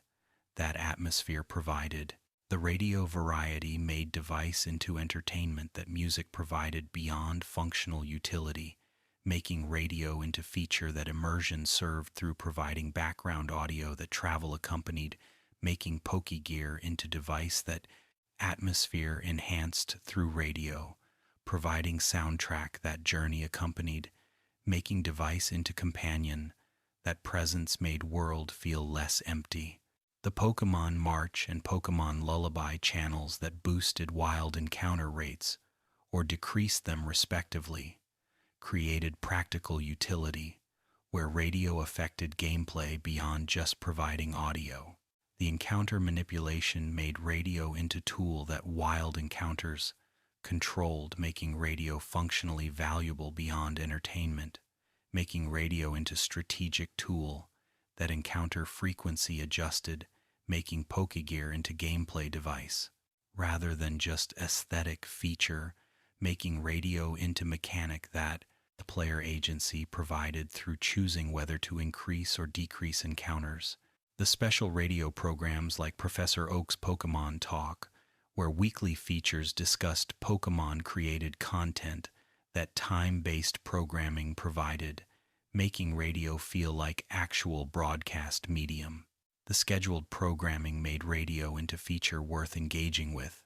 rather than ignoring, making programs into content that listening rewarded through information that programs provided,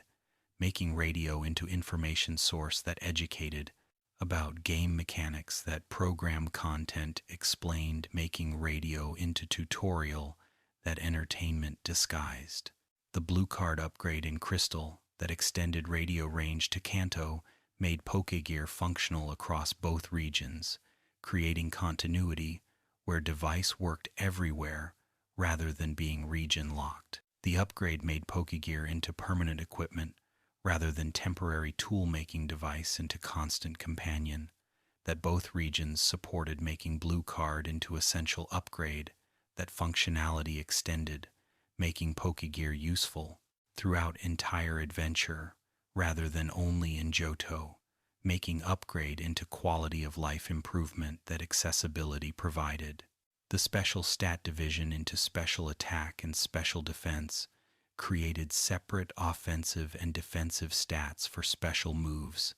making mixed bulk possible, where Pokemon could have high special defense without high special attack. The split revolutionized balance through allowing special tanks to exist without requiring offensive prowess, making defensive specialists viable through not needing offensive stats.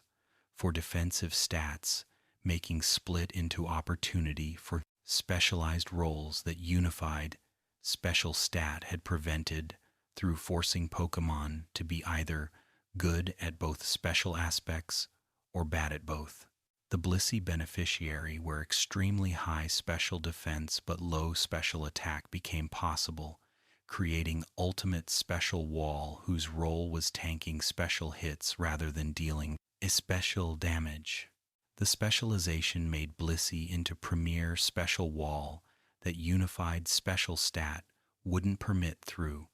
requiring high special attack for high special defense, making Split into enabling design that extreme specialization allowed, creating Blissey's niche that Split made possible, making Blissey into example of how Split created design space that unified stat hadn't permitted. The physical attackers with low special defense like Golem, whose unified special stat had made them specially fragile, could maintain terrible special attack while gaining special defense, creating defensive improvement that offensive irrelevance permitted. The separation benefited physically oriented Pokemon whose special attack irrelevance meant special defense could improve without worrying that special attack would also increase, making Split into buff for physical specialists whose special defense improved, making them less vulnerable to special attacks that previously OHKO'd through terrible unified special stat. The type relationship to stats where previous generation had made types determine physical or special meaning. Fire, water, grass, electric, ice, psychic, dark, and dragon were special, while normal, fighting, poison, ground, flying, bug, rock, ghost, and steel were physical, regardless of move's nature, creating disconnect where physical-looking, special moves use special attack, making intuition conflict with mechanics. The type-based split created confusion that physical special split in Generation 4 would eventually fix, but Generation 2 maintained, creating situation where understanding which stat moves used required memorizing type-based rules that visual intuition contradicted. The special walls like Blissey and Regice became viable through split, allowing extreme special defense without wasting stats on special attack, creating role that unified special prevented through forcing high offense for high defense, making split into enabler of tank archetypes that previous system couldn't support. The tank viability made stall strategies more effective through special walls, shutting down special attackers, completely creating matchups where special attackers couldn't damage special walls, making type advantage essential for breaking through special tanks that split created through allowing extreme specialization. The mixed attackers who used both physical and special moves needed both attack and special attack, making mixed attacking expensive through requiring two offensive stats, making specialization more efficient than mixed attacking that split, encouraged through making investing in both attacking stats costly, making mixed attackers into less optimal than specialists whose singular focus made them more stat efficient. The specialization incentive created metagame where mixed attackers were rare, making most Pokemon into either physical or special, creating clear categories that team composition balanced through having physical and special attackers, covering different defensive profiles. The Gengar example, whose high unified special became high special attack and mediocre special defense, made sense for Glass Cannon, whose role was offense rather than defense, making split into characterization tool that stats told stories, through making offensive ghosts fragile defensively, creating risk-reward where power came with vulnerability, making split into narrative device where stat distribution communicated intended role. The happiness system tracked invisible stat measuring bond between trainer and Pokemon, affecting evolution conditions, move power, and in-game dialogue creating relationship mechanic that treatment measured. The happiness system created gameplay where actions beyond battle affected progression, making friendship tangible through mechanical effects that happiness level influenced, making bond into measurable quantity, that game tracked, making relationships into statistics, that evolution and power reflected, making friendship into resource that care accumulated. The happiness evolution requiring high friendship for Golbat, Chansey, Togepi, Pichu, Cleffa, and Igglybuff created evolution condition where time and care, rather than just levels, determined readiness. The friendship requirement made evolution into relationship milestone where sufficient bonding was prerequisite, making evolution into achievement that treatment earned rather than just experience accumulation, making happiness evolution into validation that Pokémon loved trainer, making evolution into mutual accomplishment rather than trainer accomplishment alone. The happiness-raising actions including leveling up, using vitamins, giving haircuts, walking with Pokémon, and winning battles increased happiness, making normal gameplay happiness positive when Pokémon was used regularly. The automatic happiness gains made bonding natural consequence of adventure, making friendship develop through playing normally, making happiness evolution into eventual outcome that regular use produced, making happiness into byproduct of caring for Pokémon through battle participation and through travel companionship. The happiness-lowering actions including fainting,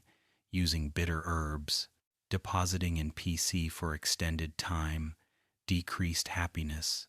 making neglect or harsh treatment, happiness negative, creating consequences for poor care. The happiness penalties created incentives for treating Pokémon well, making mechanical punishment for neglect, making happiness system into behavior shaping tool that rewarded care and punished neglect, making system into moral framework where kindness produced benefits, making game into teacher about compassion through mechanics that kindness rewarded. The return move whose power increased with happiness and frustration move whose power increased with low happiness created moves that happiness level determined, making relationship visible through combat effectiveness. The happiness-based moves made bond into damage modifier, making happy Pokémon literally stronger, with return, making happiness into offensive stat that relationship level represented, making friendship into power source that care cultivated, making return into move whose effectiveness was brain. Emotional rather than technical, making damage into expression of bond. The happiness checker NPCs in various towns who examined Pokémon and reported happiness level through descriptive phrases provided feedback about relationship status. The happiness checking made invisible stats somewhat visible through NPC dialogue that happiness level described, making relationship assessment possible through asking NPC whose descriptions ranged from hates you through adores you, making happiness tracking possible through periodic checks that progression monitored, making happiness into trackable stat that checking periodically revealed. The maximum happiness at 255 points, with evolutions requiring 220 plus happiness, created specific threshold that evolution demanded, making happiness evolution into measurable goal that numerical target defined, even though number was invisible to player. The threshold created achievement that accumulating sufficient happiness reached,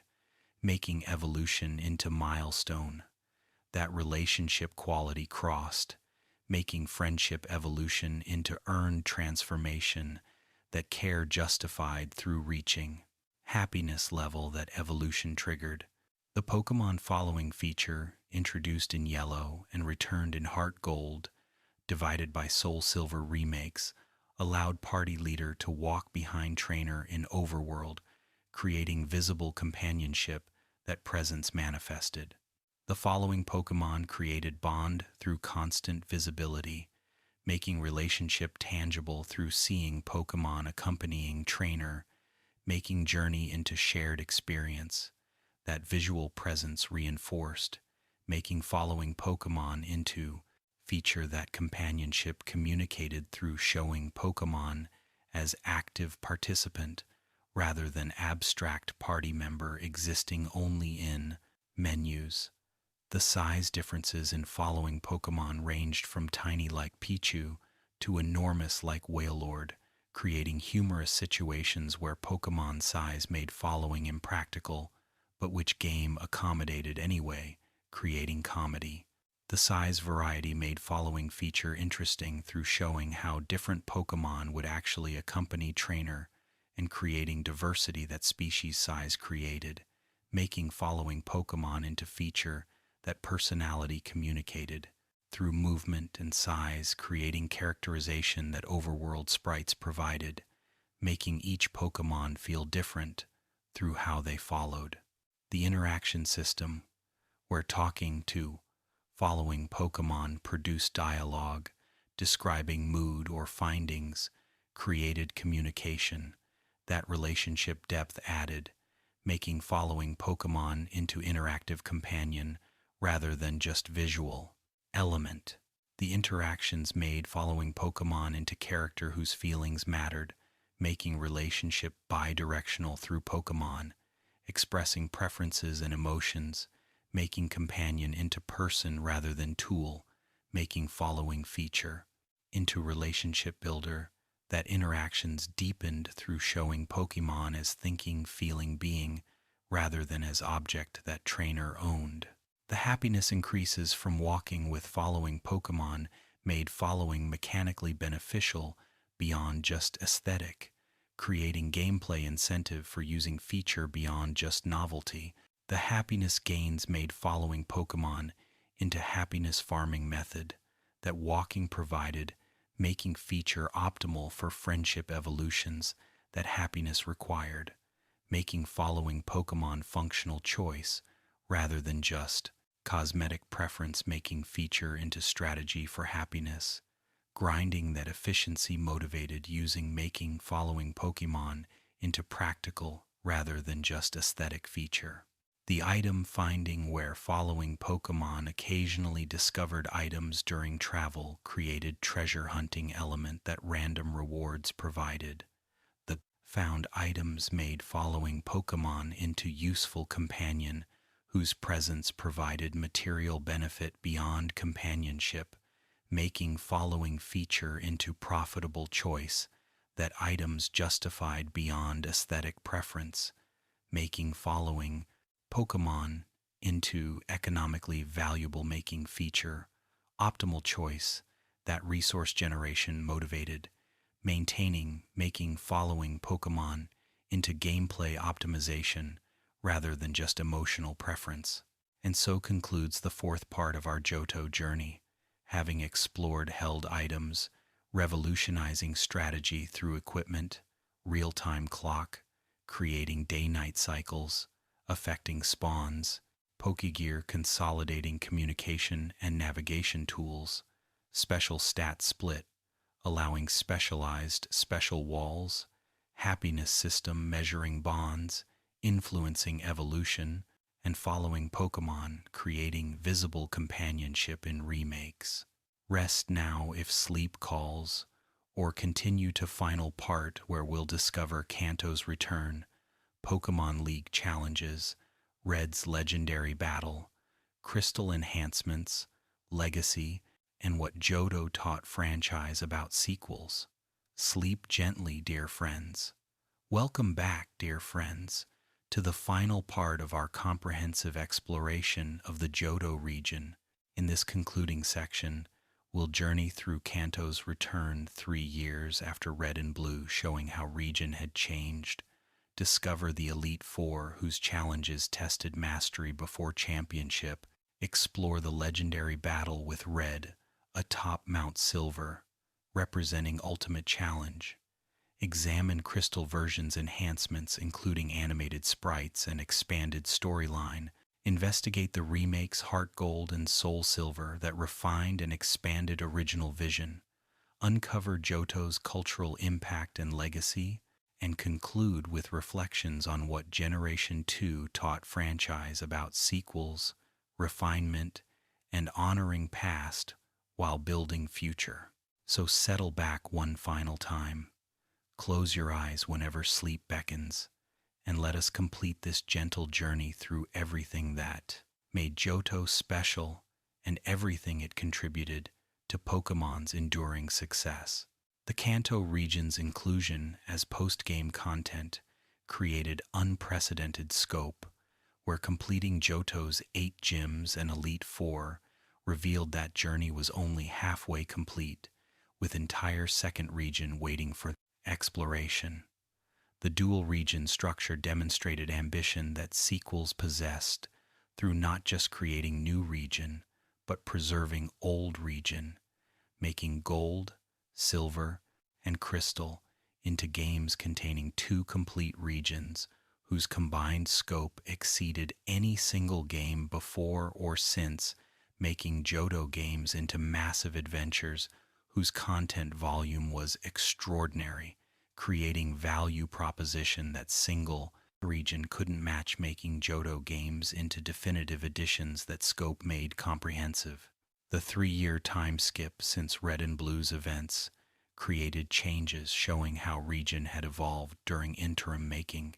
Kanto into familiar yet different place where recognizable locations showed development that time had produced. The temporal progression demonstrated that game world continued existing between games rather than being frozen, creating continuity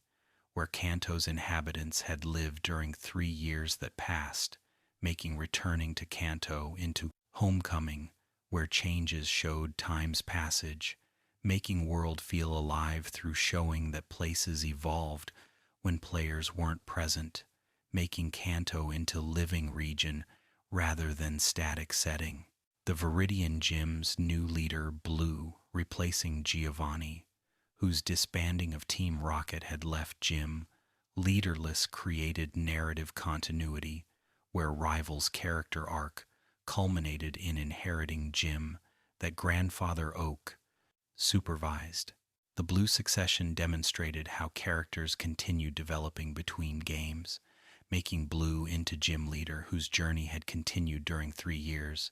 creating satisfying conclusion to Blue's arc where Rival became authority figure that maturity produced, making Blue's transformation from cocky rival into responsible leader, into character growth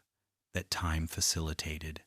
making return to Kanto into opportunity for seeing how characters had matured. The Cerulean Gym's condition with missing gym leader Misty, initially unavailable due to being at Cerulean Cape, created mystery that investigation solved, revealing that gym leaders had lives beyond gym duties. The Misty side quest demonstrated how Johto games added personality to Kanto gym leaders who original games had minimally characterized, making Misty into character with story rather than just being water-type specialist, making her into a person with relationship drama that Cerulean Cape date revealed, making gym leaders more human through showing them having personal lives. The power plant's renovation into functional facility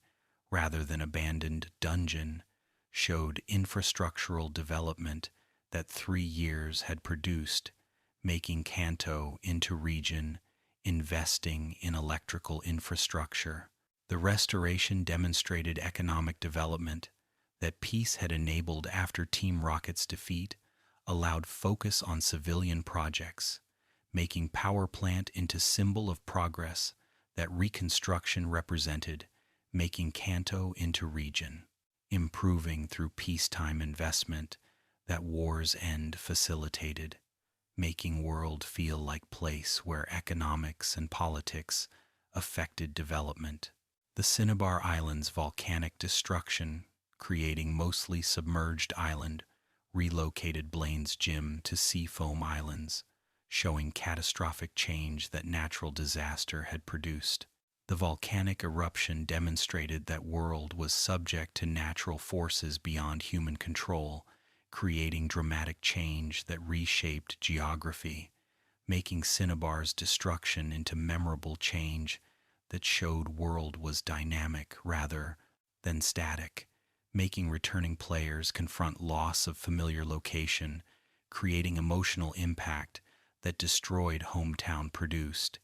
making Kanto's changes meaningful through showing that places could be lost. The level curve problem where Kanto wild Pokémon remained low level despite being post-Elite Four content, created difficulty, inconsistency, where grinding opportunities were limited, making preparation for Elite Four rematch and Red Battle tedious.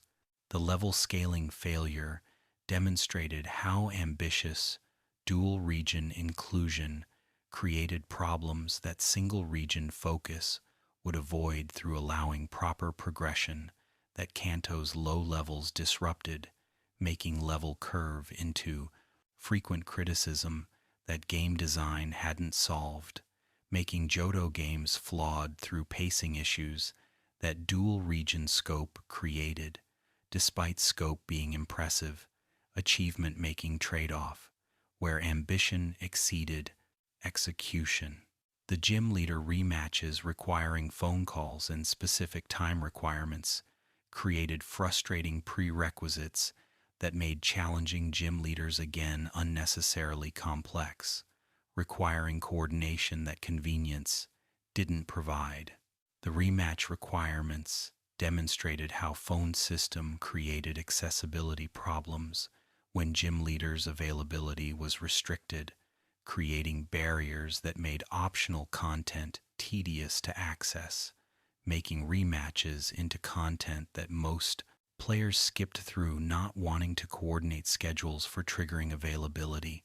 making system into example of how mechanics could make content inaccessible through creating unreasonable prerequisites. The contrast between Johto's traditional aesthetic and Kanto's modern development created cultural distinction, where regions felt different beyond just geography, making dual region adventure into journey between different societies. The aesthetic distinction made traveling to Kanto feel like entering different world where values and development priorities differed, making regions into contrasting civilizations rather than just being different maps, making Kanto return into cultural experience beyond just geographical exploration, making regions feel like places with distinct identities that aesthetics communicated. The Elite Four served as penultimate challenge testing mastery before championship with Will, Koga, Bruno, and Karen representing Psychic, Poison,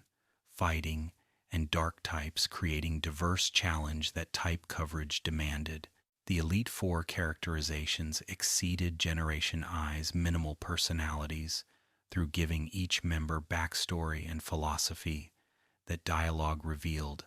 making them into characters rather than just battles, making Elite Four into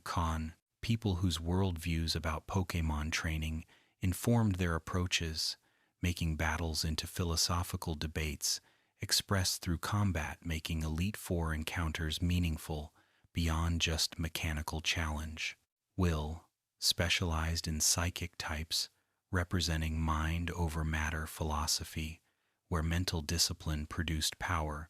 making Will into trainer, whose emphasis on psychological strength made psychic type choice thematically appropriate. The psychic specialization as opening Elite Four battle created moderate difficulty, where dark types that Generation 2 introduced provided effective countermaking Will into test of whether player had adapted to new type matchups. that Dark and Steel introduced making Will into tutorial about new type dynamics that Generation 2 created, making battle into assessment of whether player understood type chart changes. Koga returned from being Fuchinja City gym leader, promoted to Elite Four, showing career advancement that 3 years had produced, making Koga into character whose progression continued creating continuity. The promotion demonstrated how Elite Four membership changed, making positions into achievements that skill earned rather than permanent appointments, making Elite Four into meritocracy, where gym leaders could ascend, creating hierarchy where Elite Four represented pinnacle that exceptional gym leaders reached, making Koga's promotion into validation of skill that advancement rewarded, making Elite Four into aspirational goal that gym leaders pursued. Bruno remained from Generation I's Elite Four, creating continuity where some members persisted, showing that Elite Four roster partially turned over but retained members. The retention demonstrated that Elite Four membership was stable enough that not everyone changed, making Bruno into constant, whose presence connected generations, creating familiar face, whose persistence made Elite Four feel continuous rather than completely replaced, making Bruno into bridge between generations whose presence validated that Generation I's Elite Four still mattered. Karen pioneered dark type specialization, making her into showcase for new type,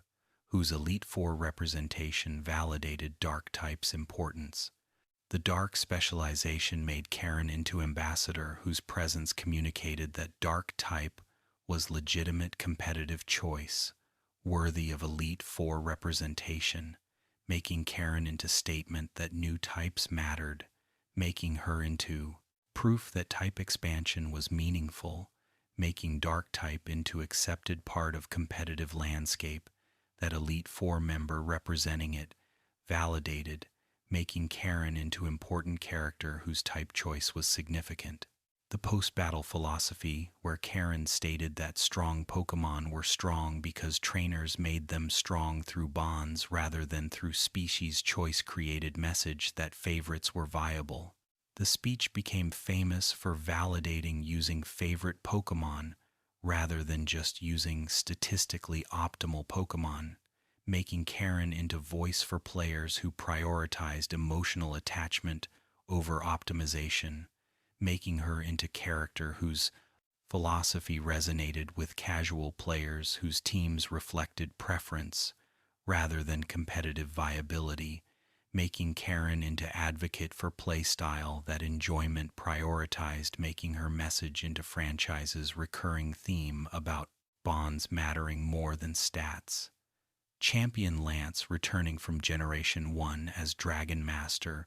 whose promotion from Elite Four member to champion showed career culmination, making Lance into successful trainer whose championship validated dominance. The Lance Championship created continuity, where recognizable character held title, making champion battle into confrontation with known rival rather than with stranger, making championship feel earned through defeating trainer whose skill was established, making Lance into worthy champion whose reputation preceded him, making championship battle into clash with legend rather than with unknown, making victory meaningful through defeating champion whose status commanded respect. The Lance team, featuring multiple Dragonite, showcased Dragon type's power, creating formidable challenge where rare type strength was tested, making Lance into difficult opponent whose Dragon types were threatening. The Dragon specialization made Lance into appropriate final boss whose rare type commanded respect, making championship battle into test of whether player could counter dragons whose power made them near legendary, making Lance into skill check that dragon weaknesses understanding required for passing, making championship into exam about type matchups that Lance's dragons tested. The Kanto Elite Four rematch with higher levels created post-game challenge, where stronger versions tested limits, making Elite Four rematches into endgame content for dedicated players. The level increases made rematches into serious challenges rather than formalities, making Elite Four into renewable content that provided challenge after initial victory, making them into training opponents whose strength made them valuable. For testing teams, making Elite Four into permanent fixtures whose rematches provided ongoing challenges that endgame needed for engaging dedicated players whose completion of main content required additional challenges. Red atop Mount Silver represented silent protagonist from Generation I, whose legend had grown during 3 years, making him into mythical trainer whose skill was unmatched, creating ultimate challenge. The Red encounter created meta moment where player faced previous player character whose accomplishments were legendary, making Red into idealized version of what trainer could become, making battle into confrontation with perfection that previous game had embodied, making Red into representation of Generation I's legacy that Generation 2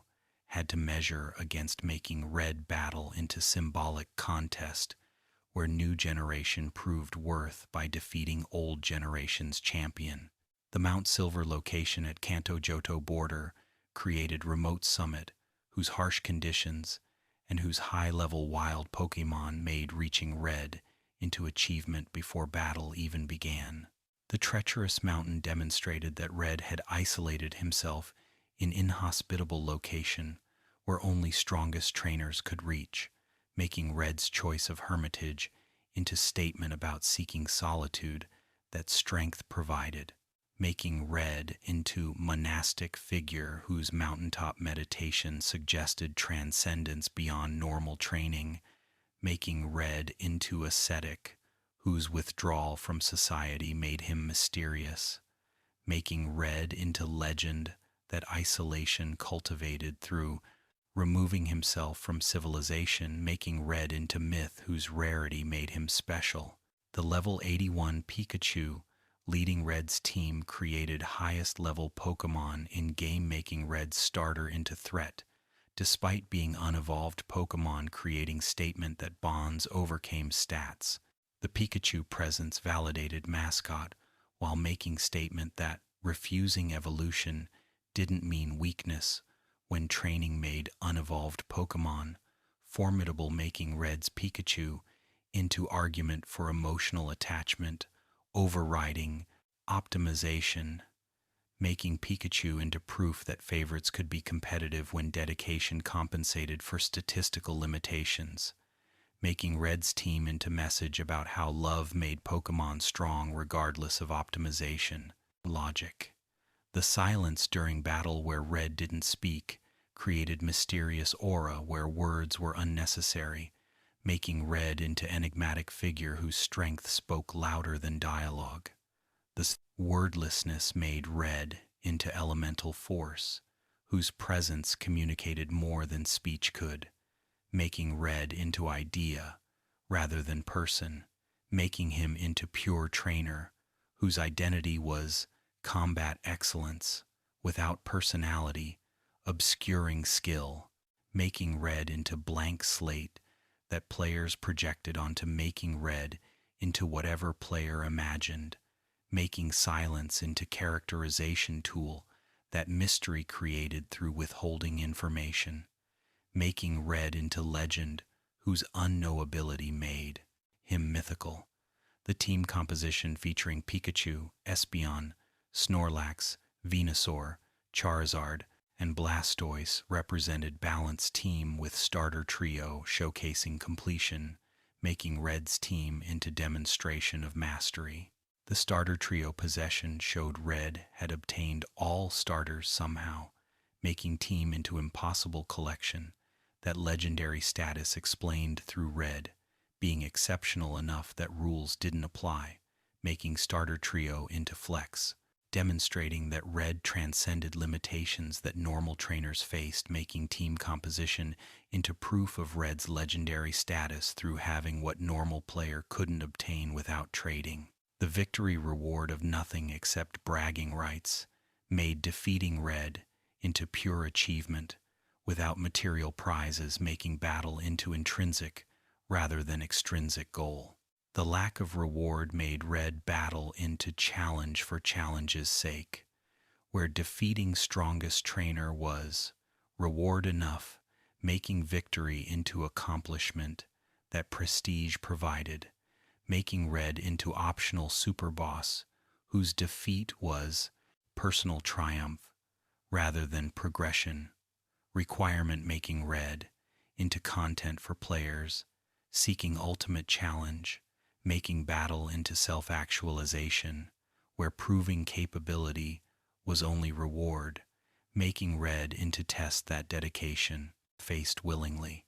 The credits rolling after defeating Red created ending where Red battle was true conclusion, making defeating ultimate trainer into narrative finale that exceeded championship.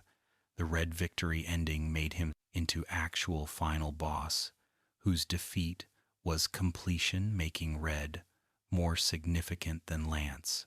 through being harder and being optional, making Red into true test that separated casual victors from dedicated masters, making Red into skill ceiling that franchise established, making subsequent games super bosses into attempts to replicate Red's legendary status that original created, making Red into template for ultimate challenges. Crystal version released as enhanced. Third version introduced animated Pokémon sprites, creating movement that static sprites lacked, making Pokémon feel alive. The animation made Pokémon into creatures whose movement communicated life, making battles more dynamic through sprites that moved, creating visual interest that static sprites couldn't match, making Crystal into definitive version that animation made superior, making sprites into animated characters rather than static images, making Crystal into technical showcase that Game Boy Color's capabilities demonstrated through animated sprites that previous versions static sprites couldn't match. The Battle Tower introduction created repeatable challenge where consecutive victories accumulated, creating endgame content that competitive training motivated pursuing. The tower provided challenge beyond story, creating renewable content, where testing teams against AI provided practice that main game didn't offer, making Battle Tower into training facility that competitive players utilized, making Crystal into version with endgame that gold and silver lacked, making Battle Tower into precedent that future battle frontiers expanded, making competitive facilities into expected endgame content that Battle Tower established, making Crystal into important version that competitive content pioneered. The Suicune storyline expansion gave Legendary Beast featured role where it appeared throughout journey, creating encounters that relationship built before final battle. The Suicune focus made Crystal into Suicune's game, making Legendary into character rather than random encounter, making Suicune special through dedicated storyline that other Legendaries lacked, making Crystal's Suicune into template for featured Legendaries that future versions would employ through giving Legendary narrative importance, making Suicune into protagonist alongside player, making Legendary into companion whose journey paralleled players, making Suicune into guide whose presence marked significant moments. The Eugene character introduction created trainer obsessed with Suicune, whose pursuit created rival whose goal wasn't defeating player but was capturing Legendary. The Eugene dynamic made him into different rival whose competition wasn't direct, making him into parallel pursuer rather than antagonist, making Eugene into ally whose shared goal created camaraderie, making him into character whose obsession was relatable, making Yuuzhan into companion whose Suicune pursuit mirrored players, making him into kindred spirit, whose dedication matched players, making Yuuzhan into likable character, whose single-minded focus was admirable rather than annoying. The female player character option introduced representation that Generation 2 had initially lacked, making Crystal into progressive version that gender choice provided. The female option made Crystal into inclusive version where girls could see themselves represented, making female trainer into important addition that half the audience could identify with, making gender choice into expected feature that Crystal established, making female representation into standard that future games maintained, making Crystal into milestone where representation became priority, making female trainer into permanent fixture that Crystal pioneered, making gender inclusion into franchise value that Crystal articulated. The Pokemon sprite differences, where Crystal showed Pokemon from different angles than Gold and Silver, created variety that visual diversity provided, making Pokemon look different across versions. The sprite variations created reason for seeing all versions beyond just version exclusives, making Crystal's sprites into artistic reinterpretations that new perspectives provided, making Pokemon into subjects whose different angles created different impressions, making sprites into artistic choices rather than technical limitations, making Crystal into version that artistic direction distinguished, making sprites into aesthetic choices that style communicated. The Move Tutor expansions, where Crystal provided more move tutoring options, created customization that move pool variety enabled, making Crystal into version that competitive players preferred. The tutors made Crystal into optimization version, where moves that breeding didn't provide could be learned, making move tutors into tools that customization enabled, making Crystal into definitive version that competitive features made. Superior, making Crystal into serious players version, whose features optimization facilitated, making Crystal into preferred version that features justified as upgrade over Gold and Silver. Heart Gold and Soul Silver, released in 2009 for Nintendo DS, remade Gold, Silver, and Crystal with modern graphics and features, creating definitive versions that original vision fulfilled. The remakes demonstrated how technology enabled realizing concepts that Game Boy Color couldn't support, making remakes into completed versions that hardware limitations had prevented, making Heart Gold and Soul Silver into true forms that original games had approximated, making remakes into what developers had envisioned,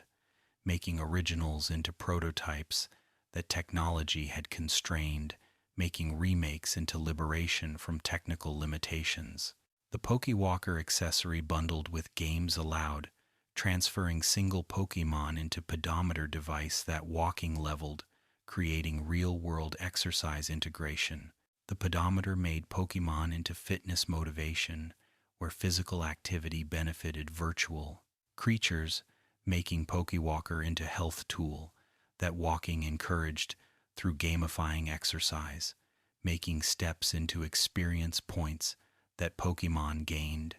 making walking into productive activity that game progress advanced, making Pokewalker into innovative accessory that real world and game world connected, making physical activity into gameplay mechanic that health promoted,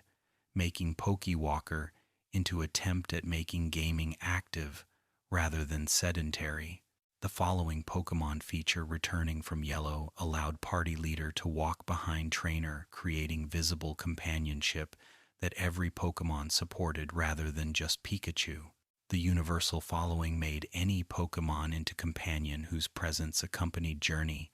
making following into feature that personalization enabled through choosing which Pokemon followed, making following into expression of preference, making favorite Pokémon into visible friend, whose overworld presence made relationship tangible, making following Pokémon into beloved feature.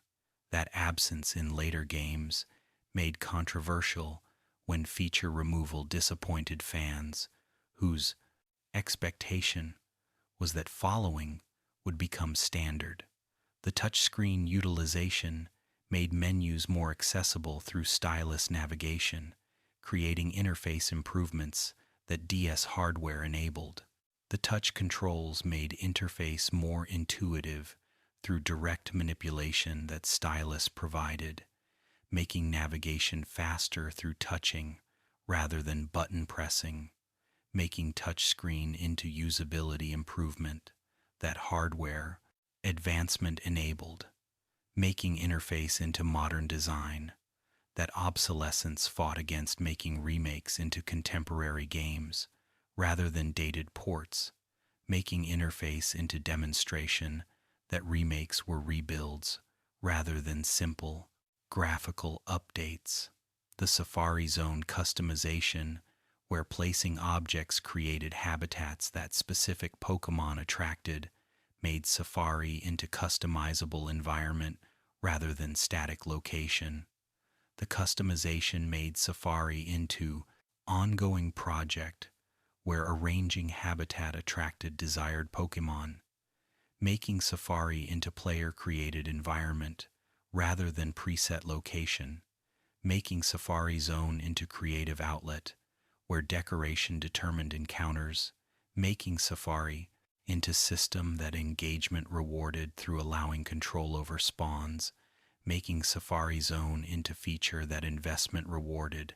making Safari into renewable content that customization sustained. The Pokeathlon minigames created athletic competitions where Pokémon competed in sports, creating alternative gameplay that contests provided,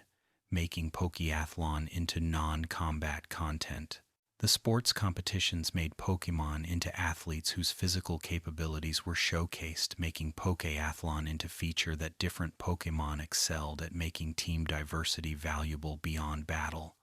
making Pokeathlon into reason for catching Pokémon that battle usefulness didn't motivate, making Pokeathlon into content that collection encouraged through making every Pokémon potentially valuable for specific events, making Pokeathlon into celebration of diversity. The GB Sounds item that played original gold, silver, crystal music created nostalgia feature where original soundtrack was accessible, making remakes into versions that honored origins. The original music option made remakes into bridges between generations where players could choose modern or classic audio, making remakes into respectful updates that didn't erase originals, making GB Sounds into acknowledgement that original music was beloved, making remakes into additions rather than replacements, making GB Sounds into statement that remakes complemented rather than supplanted originals. The Frontier Access, providing Battle Frontier from Platinum, created endgame content that competitive players valued, making remakes into comprehensive versions. The Frontier inclusion made remakes into definitive versions that combined best features from multiple games, making Heart Gold and Soul Silver into ultimate editions that everything included, making remakes into collections of best content from generation, making remakes into recommended versions that features justified as superior to originals, making remakes successful through being improvements rather than just being graphical updates. The commercial success, selling approximately 23 million copies worldwide, validated that Pokémon wasn't temporary phenomenon, but enduring franchise capable of sustaining sequels. The sales demonstrated that audience existed for continuing adventures, making sequels into viable business, creating confidence that additional generations would find audiences, making Pokémon into ongoing franchise rather than single. Success, making Gold and Silver into proof that franchise had legs, making continued investment into reasonable business decision that success justified,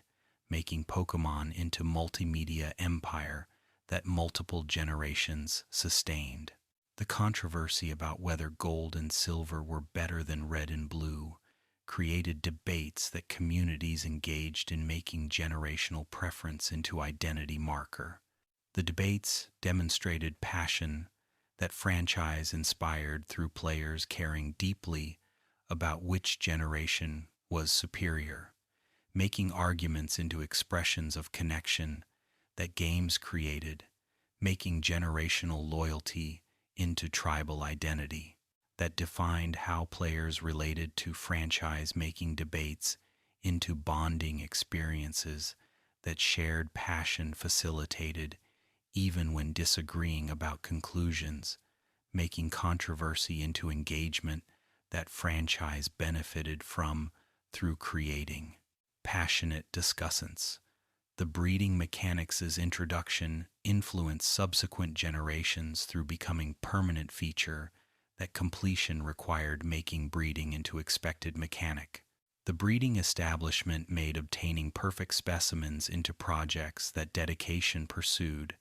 making competitive play into breeding projects, making Pokémon into games about optimization beyond just catching, making breeding into content that post-game sustained, making breeding into system that depth provided, making breeding into franchise pillar that Generation 2 established, making breeding into ongoing feature that every subsequent generation maintained, making breeding into Johto's lasting contribution. The shiny Pokémon introduction created collecting category that endures through remaining rare variants that prestige signifies, making shinies into permanent feature. The shiny establishment made alternate colors into franchise fixture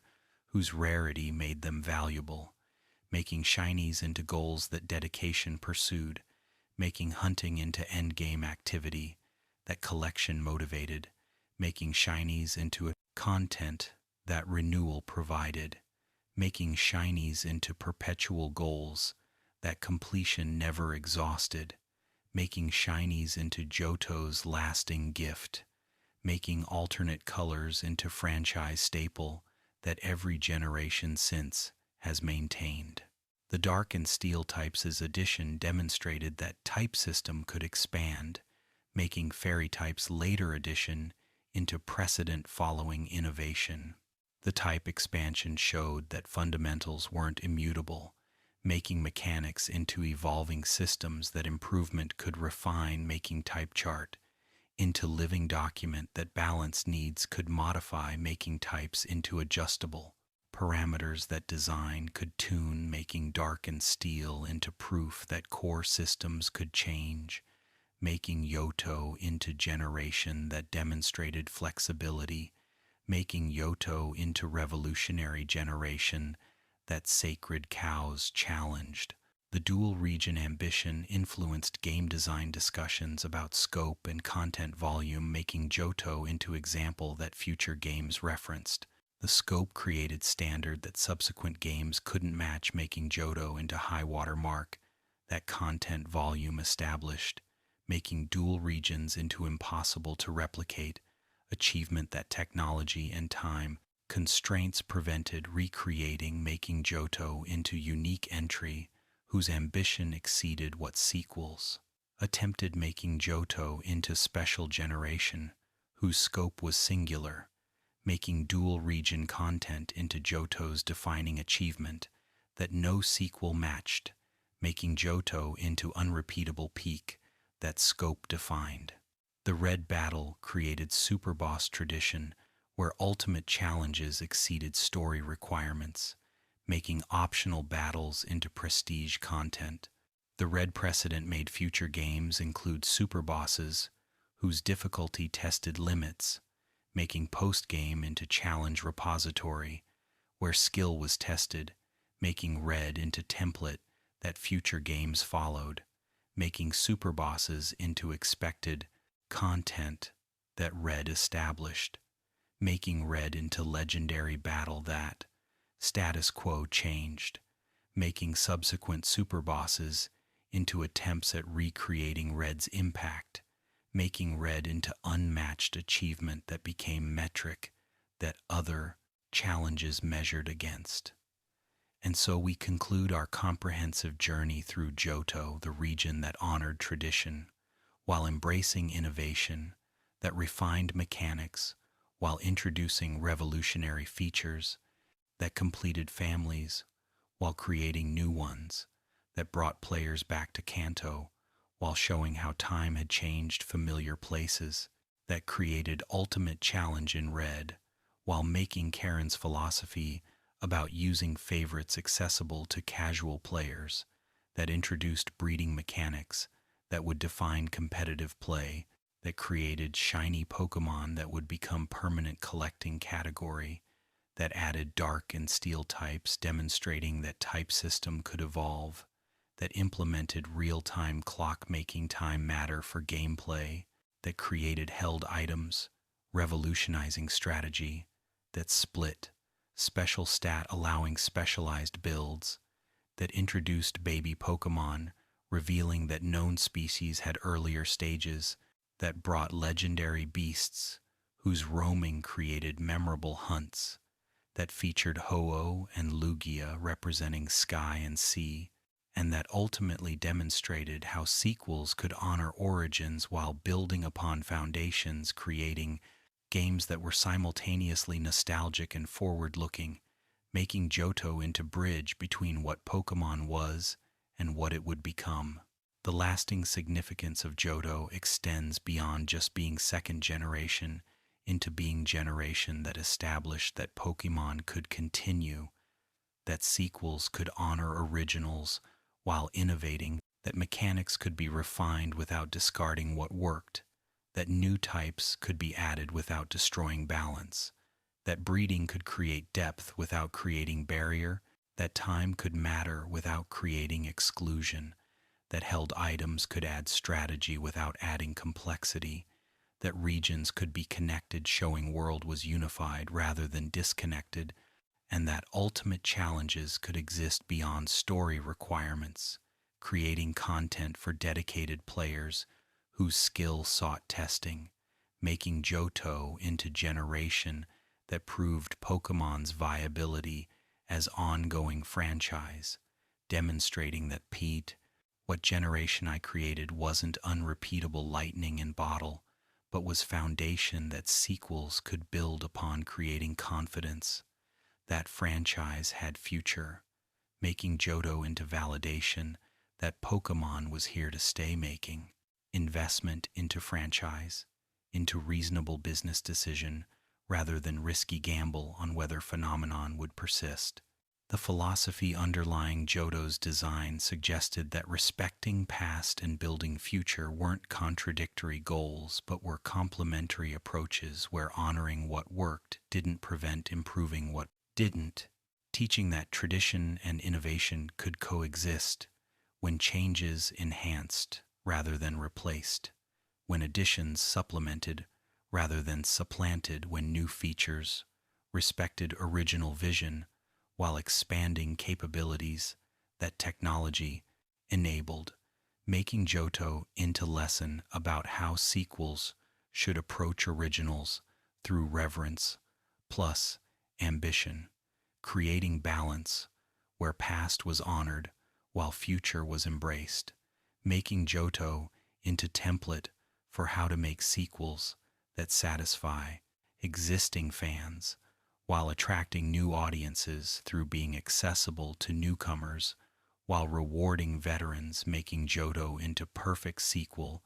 that both preserved and progressed, making Johto into gold standard for how to continue successful franchises.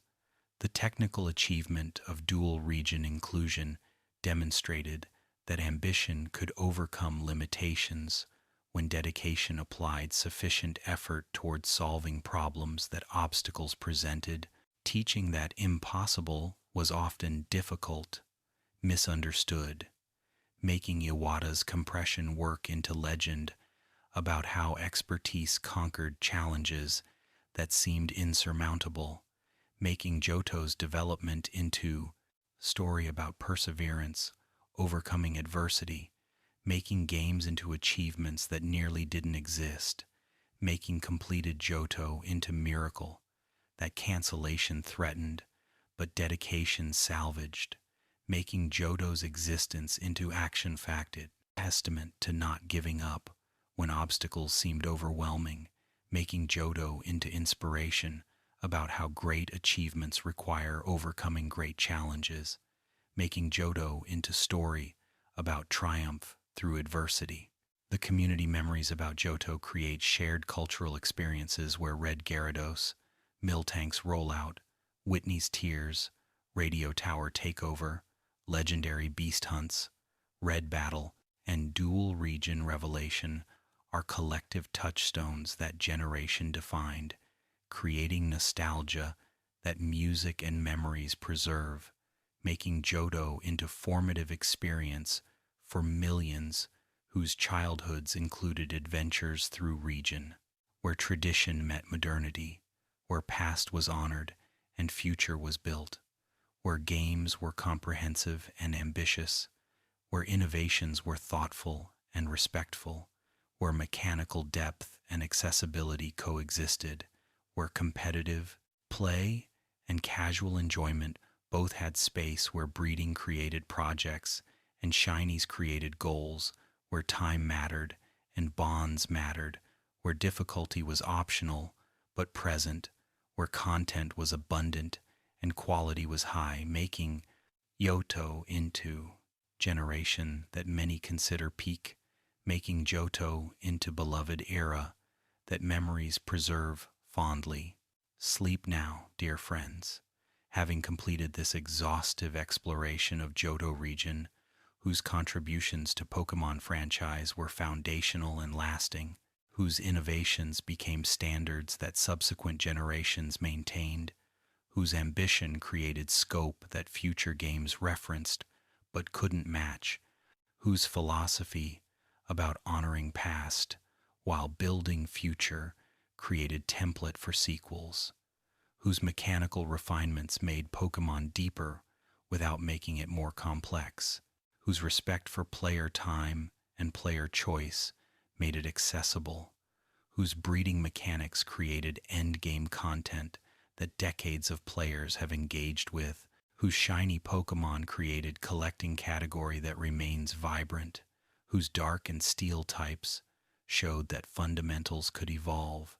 whose legendary Pokémon created memorable encounters, whose gym leaders had personalities, whose rival had character arc, whose professor had research focus, whose villain team was pathetic in endearing way, showing that threats could be defeated, showing that evil could be overcome, showing that good could triumph, and whose ultimate challenge in Red created legend that subsequent games have tried and failed to match, making Red into permanent pinnacle that Mount Silver appropriately symbolized through being highest peak, making Red into summit in both literal and metaphorical senses, making Red Battle into transcendent challenge that generations remember. Thank you for joining this comprehensive journey through Johto, from New Bark Town through Violet City, through Azalea, through Goldenrod, through Ecruteak, through Olivine, through Cianwood, through Mahogany, through Blackthorn,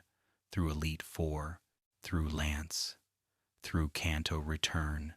through 8 more gyms, through Stronger Elite Four, through Mount Silver, through Red, whose silence was thunderous, whose level 81 Pikachu was declaration that love conquered optimization, whose team was balanced, whose difficulty was legendary, whose defeat was achievement, whose victory was ending, whose credits roll was culmination, whose place in franchise history was secure, whose legacy was inspiring subsequent challenges, whose impact was permanent, whose memory endures, making red into final word on Johto, making red into exclamation point on generation, making red into proof that Johto was special. Rest peacefully knowing that Johto exists, preserved in cartridges and in remakes and in memories and in hearts, that breeding mechanics continue enabling perfect specimens, that shiny hunting remains viable pursuit, that dark and steel types are permanent additions, that held items are strategic staples, that time-based events are expected features, that dual regions remain unique achievement,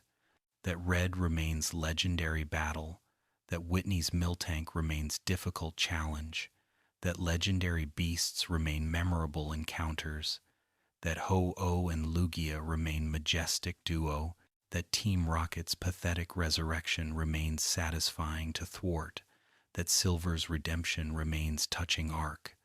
that Karen's philosophy remains validating message, that following Pokémon remains beloved feature whose absence is lamented,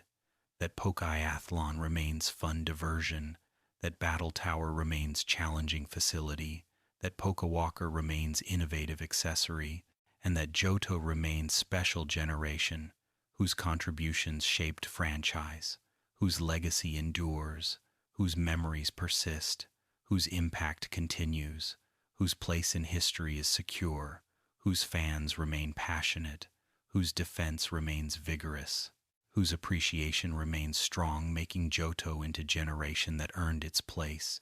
making Johto into era that deserves remembering, making Johto into legacy that honors preserving. Sweet dreams of adventures through Johto, where tradition and innovation danced, creating balance, where past was honored and future was built, where catching them all meant breeding for babies and hunting for shinies, where battles were strategic through held items, where time mattered for spawns, where happiness mattered for evolution, where regions connected, showing unified world,